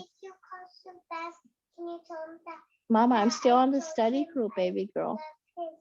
Okay, I will. Okay, sorry, guys. By the time my year was up and I had finished the transitional program, I had learned a lot about myself since getting off the shoe. I was a lot more aggressive and less tolerant of the guards than I had ever been. If they got out of pocket, I was right there in their face to check them. A number of times I had called a guard in the cell with me to fight one-on-one, but they never would go in the cell with me.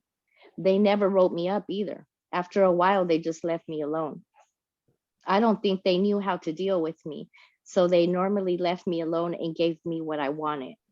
I made sure I was always in the right in those situations. You would think, excuse me, you would think with less than 2 years left, I would have been more willing to put up with shit, but the opposite was the case. I think the 7 years I spent on the shoe unjustly made me very quick to be confrontational. I was like that all the way till my last day in prison, literally. Oh man, is the last day in this book? You know, let me say that something to that. Go ahead. It reminds me of Attica when the brothers from A Block, they went to the mess hall, and as they were coming back, they thought that they were going to the yard because it was recreation time for them. But the guards refused to take them to the recreation. And so the brothers, man, right there and there said, we ain't going no fucking where.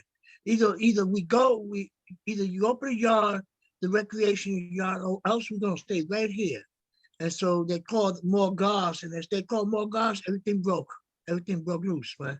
You know, brothers, man, started punching guards and knocking them down, and as I heard about it, man, in B Block, because I was in B Block. As I heard about that, I said, "Oh God, I wish I was there to knock a few myself out." I want to knock them out because there was a time, man, when they came to my cell. I was a little sick, but I was strong, you know, and I was, you know, I was a martial artist, and two of them came in, man, and I just put them out, you know, and then two others came in, but they didn't come in two and twos. The first two came in and they got knocked out. I felt so good about it, man, because you know, I was swift, man. I was very fast with my hands, and then about five of them just raided myself, you know, and put me down. Of course, you know, they five big gorillas, man. These ain't no slim people, man. These are gorillas, man. You know, and so that reminds me of what you was reading. Remind me of that situation of Attica, and also myself, man. At the time, you know, there was another brother, man, that he was in Rikers Island, you know, and he was my minister of defense when he came to Attica. But he was in Rikers Island, and five guards walked into this cell, and will you believe it? He took all five of them. He knocked out all five of them, man. He was dangerous. They call him Dalu, man. You know, Mariano Gonzalez. That was my right hand man in the yard. But anyway, you know, a situation like that just gives me little clips of my life in Attica. I can't imagine. I'm still stuck on this that paragraph that Johnny left off on. Since the chapter's over now. I want to just read it again. I paid close attention to shit like that because it demonstrated to me that modern day slavery was becoming an important feature under capitalism. If things continue in the direction it is now, I can see the day when 10% or more of the US population is in prison. They already have private industries in prisons like the yo-yo factory that I have worked for when I first came down, exploiting our prison labor for cheap. It is a scary thing to imagine, but what is the end goal for expanding mass incarceration if it isn't an outcome such as that? There's too much money in, there's too much money into expanding prisons around the country for it not to become an integral part of the capitalist economy one day and run entirely by corporations for profit.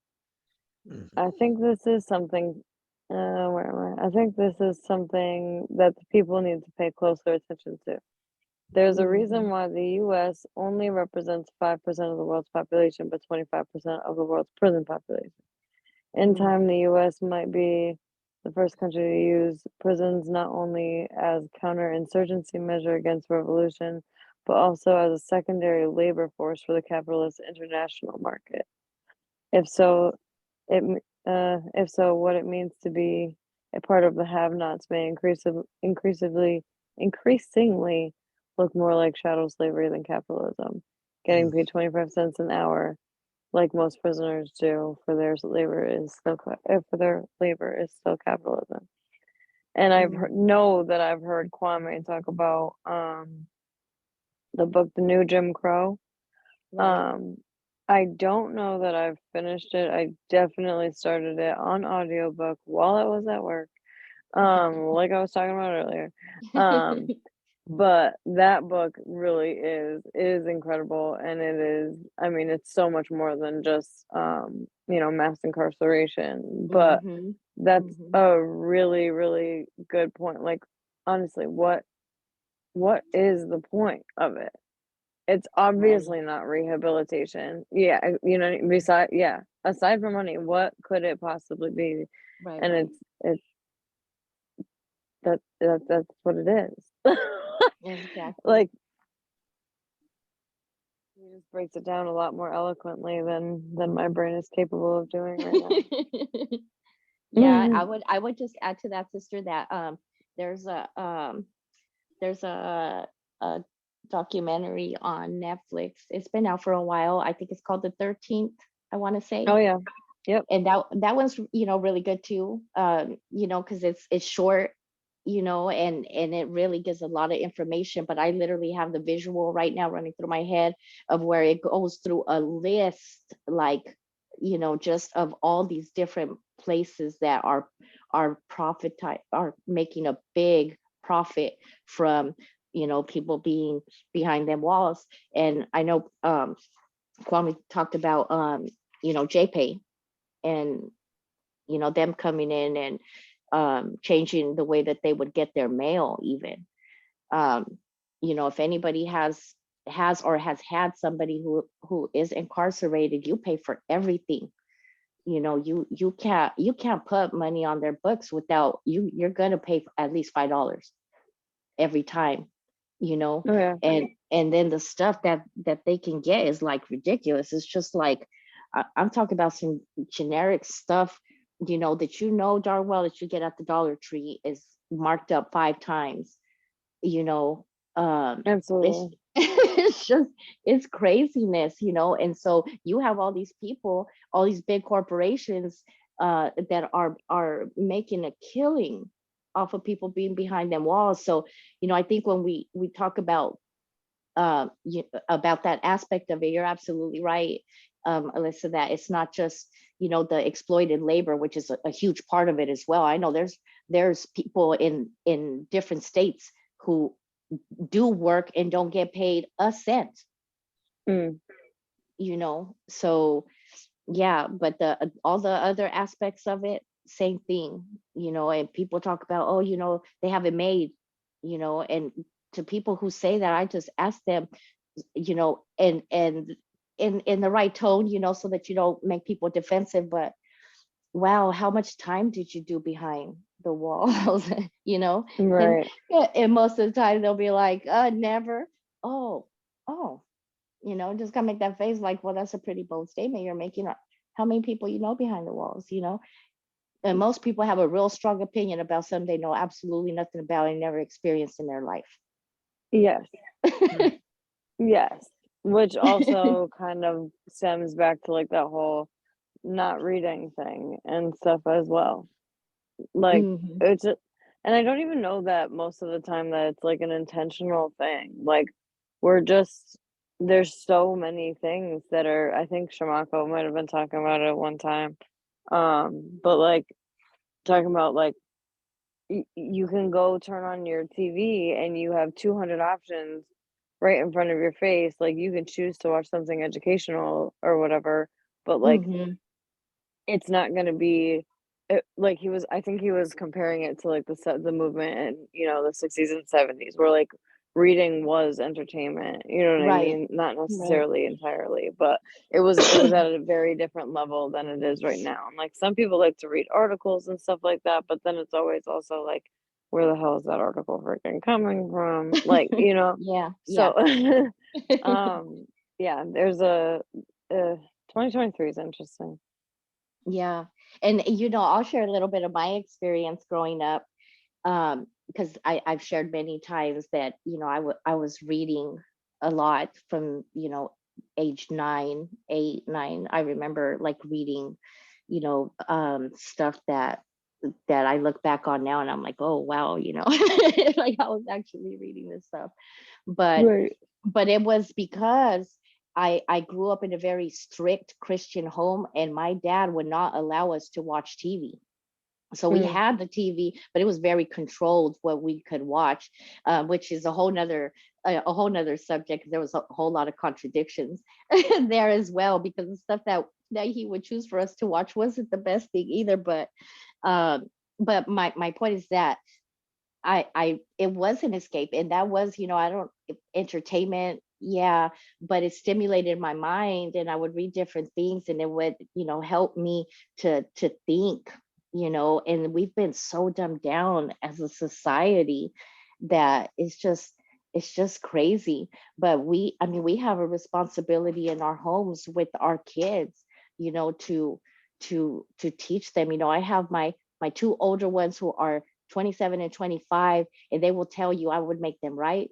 I would make them um, read, and we'd reflect on things and stuff like that. Now I have my second set who are 9 and 5, and I didn't start it all over. So I Mm-mm. get an opportunity to do it better, I guess. Um, but but I'm yeah, sure you did great the first round. I'm sure you did great. I'm proud of both of my babies, but definitely, with time, you learn a few things and stuff. But yeah, so I feel like with media, and especially like what you're talking to, I think Brother Shamako had brought up last time too, like with the smart TV, just jumping on there, and you're right, it's like all these different options.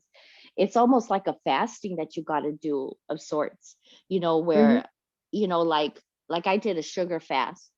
I used to drink like 4 cherry Pepsis a day, and I'd alternate between cherry Pepsi and then cherry Coke whenever I got tired of one, and go back and forth.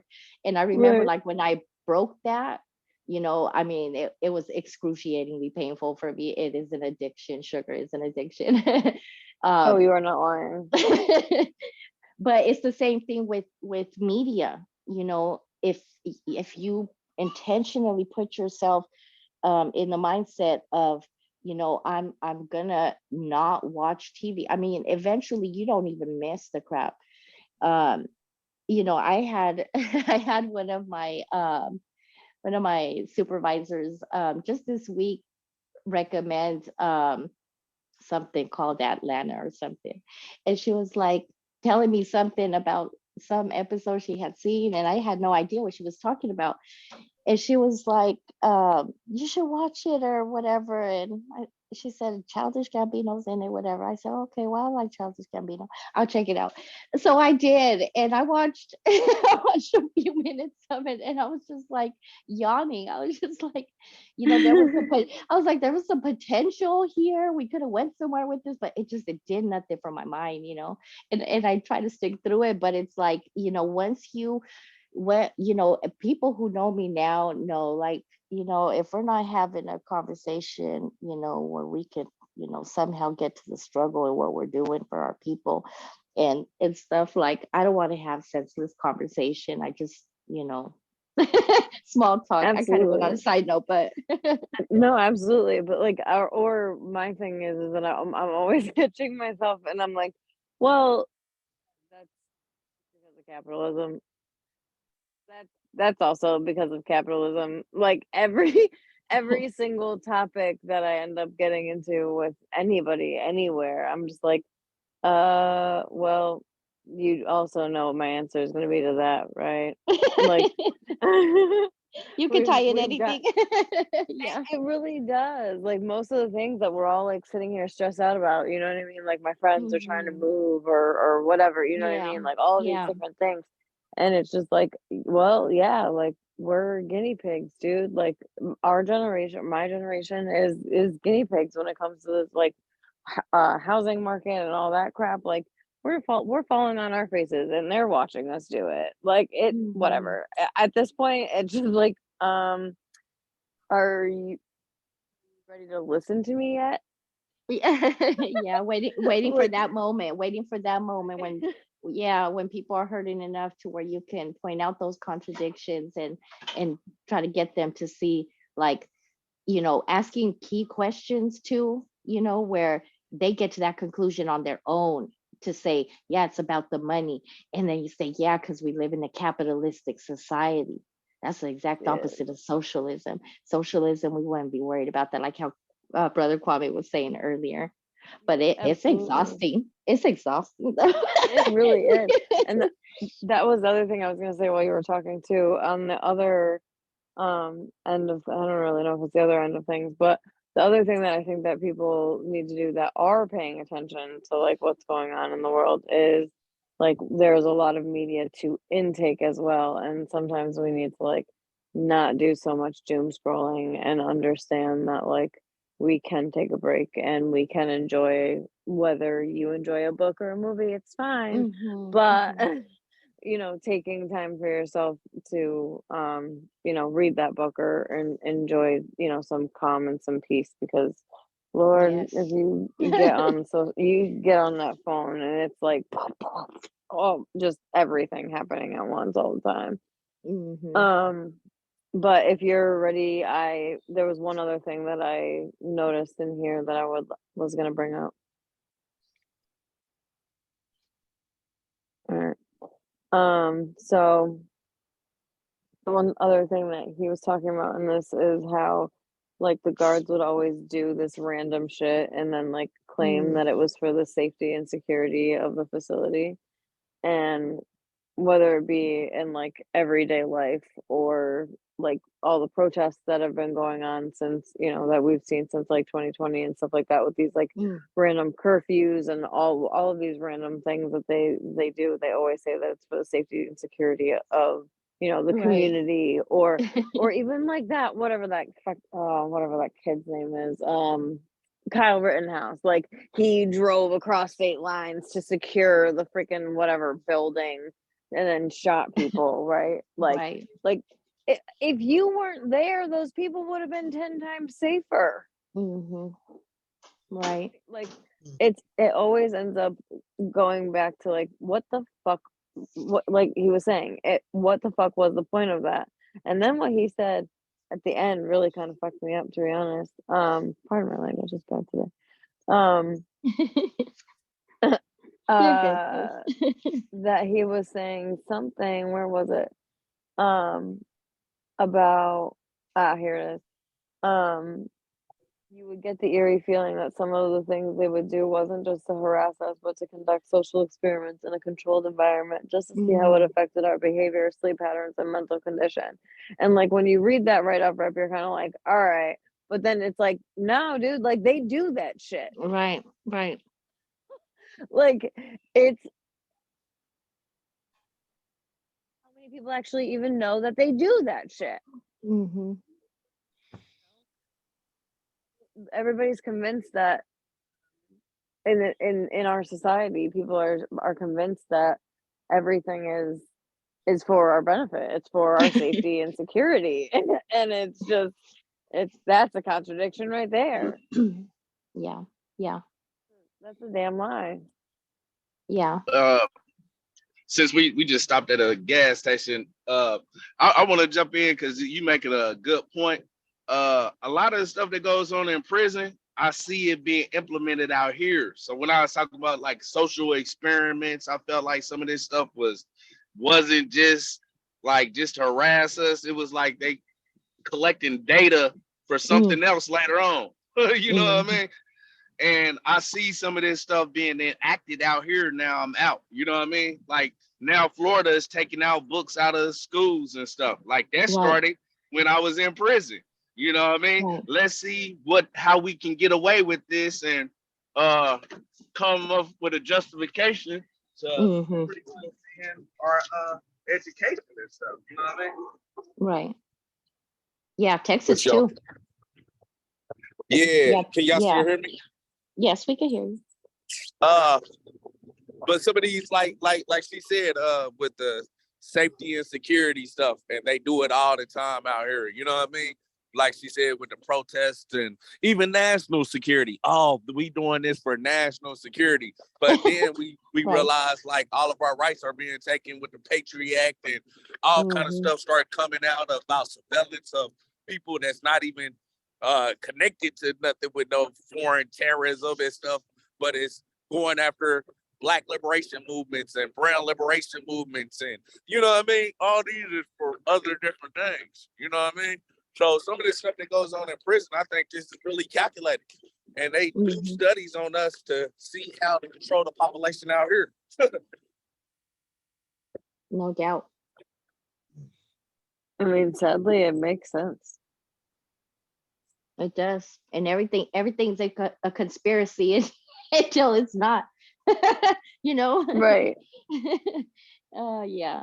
That also takes me to page 242. Well, that it's 242 in the book, but where he talks about Royal and his case, and how, you know, even in their conversation, you know, in disbelief, he's like, you know, listening to him, and he's like, you know, at some point he's like, you know, he busts out the paperwork, you know, because he realizes as he's speaking, like, I know this shit sounds crazy, like, you know, here's the paperwork. And you know, we all hear about stuff like that, you know, how, you know, people are wrongfully incarcerated, didn't even do this and things like this. But you know, it's different when you know somebody, you know, when it comes knocking at your door, you know, that sort of thing. But like, you know, just to think of how many people, you know, we have, how many people are in there, you know, I mean, we're not even talking about disproportionate sentencing and all that stuff. We're just talking about just the people who are wrongfully convicted and what them numbers must look like. You know, it's A just lot. heartbreaking. A whole lot. People doing life sentences, you know. It's from, and that's what they were always saying, like, it's not just, you know, it's not just the dirty cops, because then it goes to obviously the prosecutor and then the judge and all of those people. Like, we've watched throughout this entire book every single piece of the system be corrupt in one way or another. And we I mean, we experience it in our, whether we experience it in our personal lives or not. We see it if we choose to. It's really easy to ignore stuff that doesn't affect us personally. And then then also, you know, you also think about, you know, other people who do have people that are behind the walls, and you know, how eventually they just kind of phase out, and leave their people behind. It's like they just out of sight, out of mind type of thing, or like they just become irrelevant. Yep, It's just it's absolutely. heartbreaking. It's heartbreaking to even think of yourself like being in that kind of situation. What that must feel like. Yeah. So I think in this chapter, Brother Kwame talks about, I think it was an ant. Was it this chapter where he talked about the ant, or was that the last one? Yeah. It was I'm in pretty this one sure it too? was this one. Okay, yeah, where he I think talked it was when about Johnny was reading. a cousin and an aunt, I think, and like getting letters, Yep, like yep. who even writes letters anymore? But like to get one, to get a letter, and I mean, obviously it's amplified if you're the person on the other side of the wall, but to receive it as well, I mean, it's a different feeling because people don't communicate that way no more, you know. Absolutely. And like to And have something I to know hold people on that, to too. yeah, and I mean, I know people that after they've come out, they hold on to that stuff, hmm you know. Yeah, that's really important. I can't imagine like I've never been anywhere for an extended period of time, but I can't imagine even having gone through the short period of time that I had without like phone calls or anything along those lines. I would that forget it. Yeah, yeah. I was a kid. I was younger, significantly younger, but either way, it just doesn't seem even to this day, like my people are my people. I need to communicate with my people. You know what I'm saying? Like it must have been like he was saying not it was very validating. That was the word he used. Validating that his I believe who was the conservative one regularly visited Oh or yeah, wrote him. I Yep. think that was the aunt, right? Yep. Yep. Validating is a huge word. That's that means more than just like it made him happy to get the letter. Mm-hmm. Yeah, that also makes me think of George Jackson, Hmm. and when you read his book, um it's Blood in My Eye. What's the other one? That's the I'm first draw one that's coming to my head. I'm drawing a blank, but there's the other one too, Soledad Brothers, I think it is. Yeah, But you, Soledad Brothers. yeah, and you get the letters in there and stuff, and it's just like it's just you ain't even the person, but you could feel it, the Hmm. words and stuff, you know. Oh yeah, I have to look that one up too. I Yeah. haven't read that one. I was told to read them in a certain order. I don't remember which one was which. Brother Kwame, do you have like a suggested order? I don't remember which one I was suggested. Read this one first before you read the other one. I don't remember if it was Blood in My Eye first or Soledad Brothers first. I always suggest Soledad Brothers first. Is more accessible to the average person. But I mean, for you, you could read either one. You know what I mean? The first time I read Blood in My Eyes, I was like, what the hell is he talking about? But that was at a time when I really wasn't very conscious. So I was Mm-hmm. just starting to read and learn about like revolution and all that type of stuff. So, but Yeah. Soledad Brother is just easy for anybody to read, and it's still relevant in a lot of ways. You know what I Yeah. mean? Some of the stuff he talks about in there is like stuff that we're dealing with today. You know what I mean? And Mm-hmm. you see the human side of George. You know what I mean? You see the human side. You see the relationship he had with his brother, his mom, and with Angela Davis, with all type of different people in his life and stuff. So you get a different component. You get the George Jackson, the person too. You know what I mean? Yes, yes. Yeah, you're right. I mean, I've read both of them now, but I do have Blood in My Eye right here in front of me, and you're right. It was that order. It was Soledad Brothers first, and that's where you get more of that human aspect. But when you start getting into Blood in My Eye, he's breaking down different concepts and stuff. Okay, yeah, that makes sense. That was one of the first books from one of the UPM classes that I was taking. And you could always watch Black August on YouTube as Mm, well. And that's there you another go. one. It's a visual, as well. You gotta kind of go through them to find like a good quality one. I finally found one. I could probably send that out to you guys as well, because it's hard to find when like people record it in a way the quality isn't so good, and so you can't hear and stuff. But I did find one that was pretty clean. So Yeah, they got a movie too. I think it's two different movies about the Soledad brothers and stuff. It's all right, you know what I mean. I think reading about it is probably get a lot more out of it. yeah, I forget the definitely. actor's name in it, but me and my wife watched that probably about 3-4 months ago, and it was cool. You got to. I thought if you don't know nothing about George Jackson, for a person to watch it, I don't know if it was on YouTube but I bet if you Google it, those two different movies will come up. One was better than the other. I Okay. just can't remember the names of them and stuff. But I would say one thing too, when we think about this generation, we should think about what they got that we don't, what we didn't have.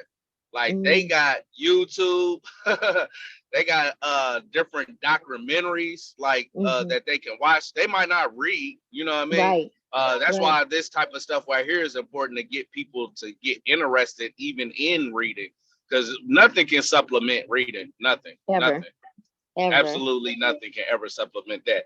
But what we can do is utilize, Yes. yeah, we can utilize like the different things that this generation have that we didn't have in ours, like these documentaries, the one on the first Rainbow Coalition, the documentary that's on YouTube that's free, about the Black Panther Party, and that's all the elders talking about their experience in the Black Panther Party, the good, bad, the ugly. That can get a person interested in Hmm. looking more deeply in it. Veronica, I think you brought up the 13th. I put the link into the chat right here. I probably put it into the signal so everybody had that. But that's free, and that's breaking down like a lot of the stuff I'm even talking about in Hmm. my book. Like they admitting to a lot of this stuff was directed at our community unjustly and stuff, and how it was repackaged from slavery to Jim Crow now to the new Jim Crow era. You dig what I'm saying? Right. Slavery by Another Name. That's a book I read in prison, but they got a documentary on YouTube about the same thing. You know what I mean? And we can utilize this stuff to connect to this generation out here because they visual. They might not have developed their reading skills, but they like to watch documentaries. They like to watch movies and stuff, and we can use those ways to teach people. And even if the movie is not, and this is where I disagree with certain people that, yeah, they get super conscious and be really critical of everything. Like, "Ah, I Oh don't my like that goodness. movie because that movie." I was Yeah. like, comrade, like now they know about Fred Hampton. Now they can look Right. into it even more Yeah. deeper. Like, Right. think of it a little bit deeper than just how historically accurate it is. It gives you an opportunity to fill in the blanks since you have read up on it and Yes. you can point out contradictions. Like we Right. gotta be able to connect to people on the level where they're at. And if we always like hypercritical of everything, like the average person on the street ain't gonna even be able to relate to us. They be like, that's them intellectuals talk about that. Like, I'm just Yeah. want to go to the movie and watch it just for entertainment. You know what I mean? Like they not thinking about none of this stuff, but it that deeply. But if we use that as a door to open up with this generation and talk about some of these issues, then we can further their interests where they might want to start picking up a book or watch another documentary that's going to give them a more accurate account of it. You know what I mean? Right. So Right. Yeah. yeah, I know, like for myself, I always think about, even though I did a lot of reading and stuff, I mean, it was a lot of people that I heard their names for the first time within the past, 3 years. I didn't know who George Jackson was. I didn't know who Fred Hampton was. you know? So it's like, I just think to myself, I'm 43 years old now, but I just wonder, like, what would have been, if I had heard of all these different people. I lived in Denver, didn't know who Corky Gonzalez was. How did that happen? I mean, just all this stuff going on around us, and again, it comes down to us, exposing our youth and stuff, and looking for those opportunities. And like you said, brother, just an advantage of those things as tools. Everything could be used as a tool. Oh yeah, like I Gen Z, honestly. So yesterday, I didn't get to go, but there was a movie that was being shown by this white supremacist group called Turning Point USA or some shit like that. I can't remember. But they went to a university and people were trying to say, like, don't let them be there, like it's hate speech, whatever. And these kids literally shut that shit down. Like they went there and they made so much noise that they finally were just like, all right, we can't hear the movie anyway. Fuck it, we'll shut it off. And we were like I was in tears watching this on my phone because I couldn't, like I said, I couldn't go. But it was, oh my gosh, it's not, that we're saying that there's like a necessarily a lack. I mean, there is like a lack of this like revolutionary education, but there's also this like understanding of like, fuck this shit that these kids have, that I feel like were they they're just not, they don't seem like they're as afraid or as hesitant to do a lot of the things that It's that age range, sis. I think yeah. too. It's that age range, where you're fearless and you're like passionate, and. That makes a lot of sense too. Yeah, no, these kids were so badass. I freaking loved it. It was, oh my gosh. And like, I mean, some of them are probably not that far off from my age, but they like, just there was, like the step team and everything. Like the step team got up there was just 4 of them. They stood right in front of the screen so that nobody could actually see what the screen was doing. Like they got creative with it, you know what I mean? Like and there was like a handful of like community activists, but it was mostly student led, you know what I mean? And like that's what those are the kind of those are the kind of people that we really need to get activated, and those people can tell us, like, I think I mentioned to Kwame before, like we got to get active on like Twitter and shit. Like that's where all of these young kids are, and there's a lot of them that are like willing to listen to this information if they're not even, already more informed than I've ever been until meeting you guys. I think you're right, sis. That age, yeah. I know when we went to out here, with the killings over at Robb Elementary, in Uvalde. And when we had the rally, that I think it was the first big one out there, it was the younger kids that were up there talking, and they were fearless, and the place, I mean, it was at a small park. I mean, Uvalde's not that big, so it's a small town, and all around the perimeter were surrounded by the state, and these kids didn't care, and they'd speak louder into the microphone. Yeah, we're talking to you, and we're talking to you, and they'd give names, just it's a fearlessness. But we also have, when we're there, we're not just there just to walk and stuff. You're looking for the people that are willing and open. Even on our way back, we're talking to, I remember two young ladies. They must have been like 20 and 23 or something. And they had never heard the word Chicano before. And they were like, what is that? So we had a talk, and, if it just starts with identity or whatever, but they were, people are hurting, and people are hungry for truth. And the truth is what it is, period. People know this shit don't make sense. Brother Johnny, I don't know if brother Johnny's still on here, but I had Yeah, I'm still on. Okay, okay. I don't know, brother, if you had a chance to look at the poem that I sent you earlier, but it just speaks to all of this that we're talking Oh about right yeah, I here. read it. It was powerful. I was meaning to tell you, but since we're on, yeah, it was really good. Did you say you were gonna send another one, or is that the only one you're gonna send? Yeah, no, I'm at minimum gonna send you another one. The other one really has to do more with religion, but I had written it I want to say maybe a year, a little over a year ago. And of course, as you grow and stuff, like I reread it and realized like I could do this better and I know better in certain places and stuff, so I don't need to be attacking nobody or nothing. How is it that I'm gonna reword certain aspects of it, to reach people? Because you know I don't want to use the poetry just to speak to us, who already feel a certain type of way. You know what I mean? I'm trying to also empathize to people who, have been let down by organized religion in a way. So yeah, I'll be sending you that one too. I'll be sending it hopefully tomorrow. Okay, that's fine. That's cool. The book's already almost done That's anyway. awesome.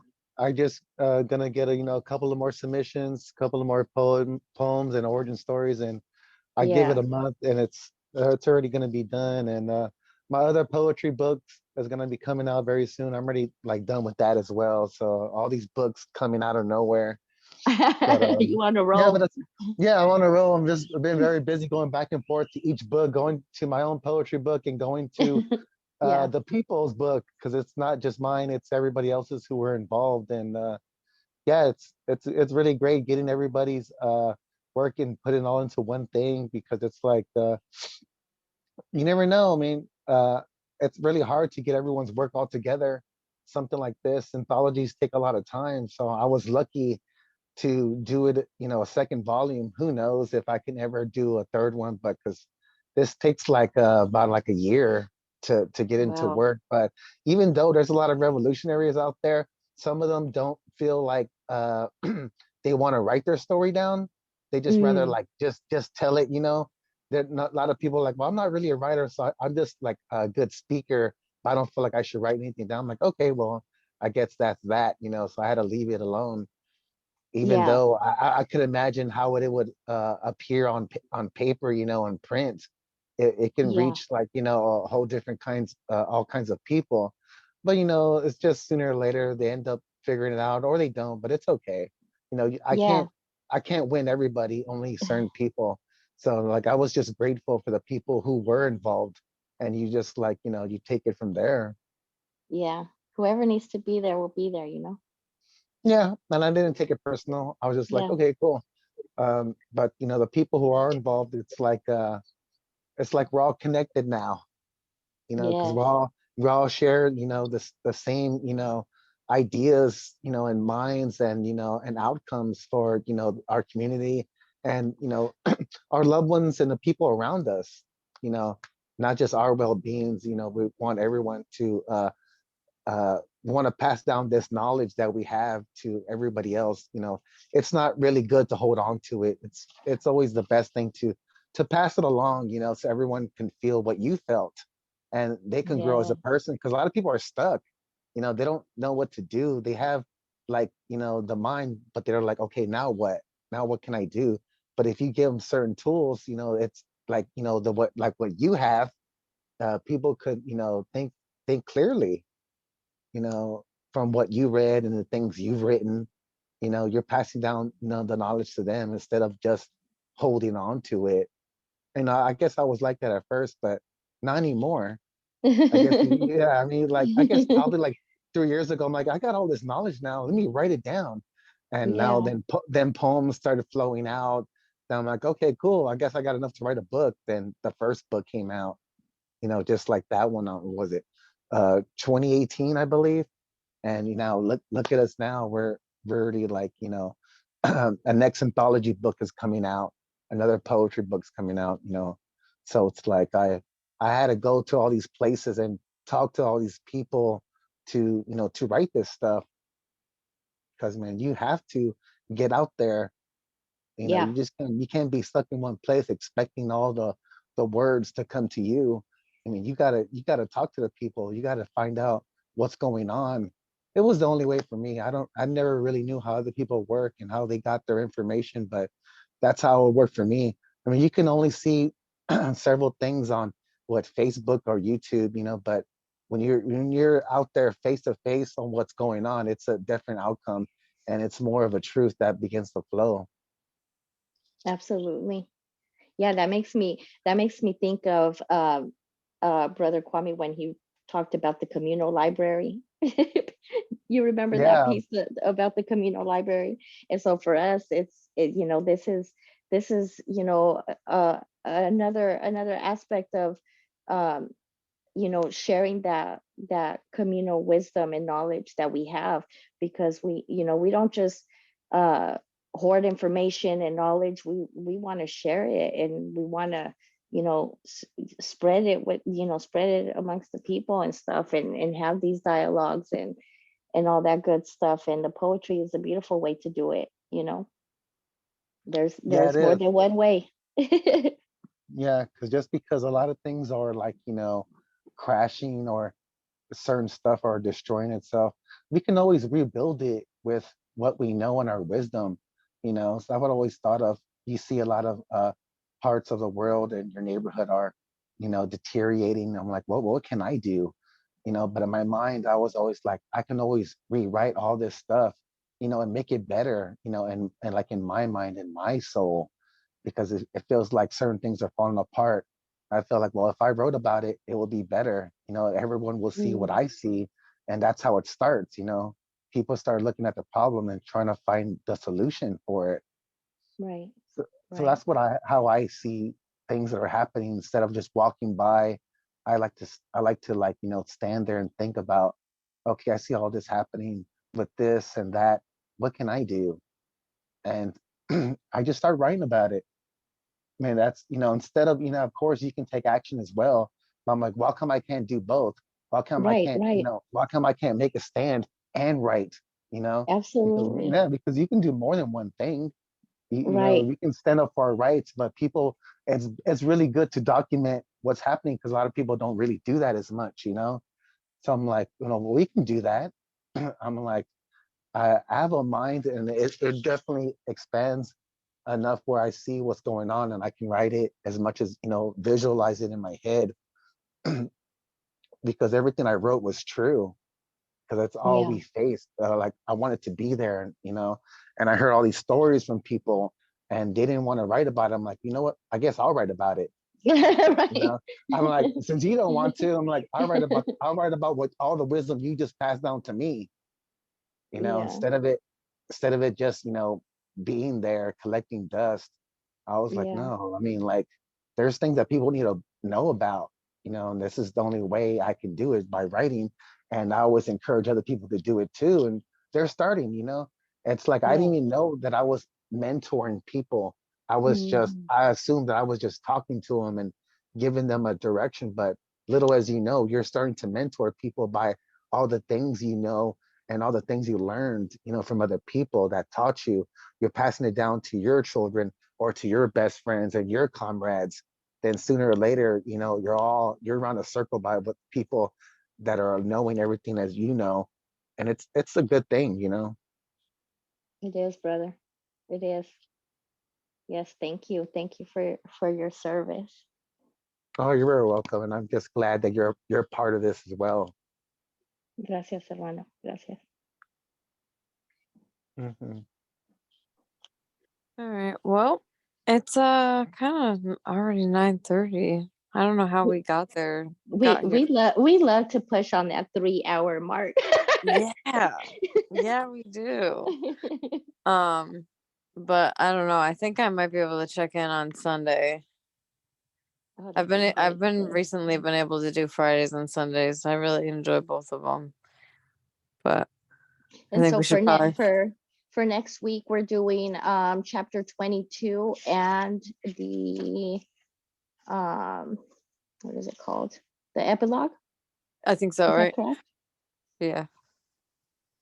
Yeah, that's the end of it, and then the prologue's the beginning, I think. Okay. Yes, it's gonna be good. I'm excited. And then we get to Um, start High's uh, book. Oh, here he is. Okay. ahead. Yeah, I went out for a minute. I was gonna ask Johnny, do you still want Jorge to put something in your book? Because if so, I got his new number now. I can call him. Yes, I do. Okay. All right. I give him a call as soon as I can. I just got his number, his new number. I've been calling the old number. Like, man, why you ain't picking up, Conrad? So Yeah, I definitely got reach you. out to him, and I'll definitely talk to him. He's Okay. out. He said, "I'm out with the old and in with the new." Right. That's what Brother Chair said. He got all fancy, got a new phone and stuff. You know what I All mean? right. All right. Oh, That's yeah. what's up. All right, All right. comrade. Well, this was good. I enjoyed this one. And then I'll see y'all on Sunday, I think. This the best one ever. This the best one ever. The best Yeah, one right. ever. All right, Sister Leslie. Oh my gosh, I can't wait. All right. I'll see y'all on Sunday. All right. And Brother Kwame, All you right and now. the Queen have safe travels to and from your destination. I Yes. appreciate that, comrade. Absolutely. All right. All All right. power. All All power power. to the people. All right. Bye, guys. Bye.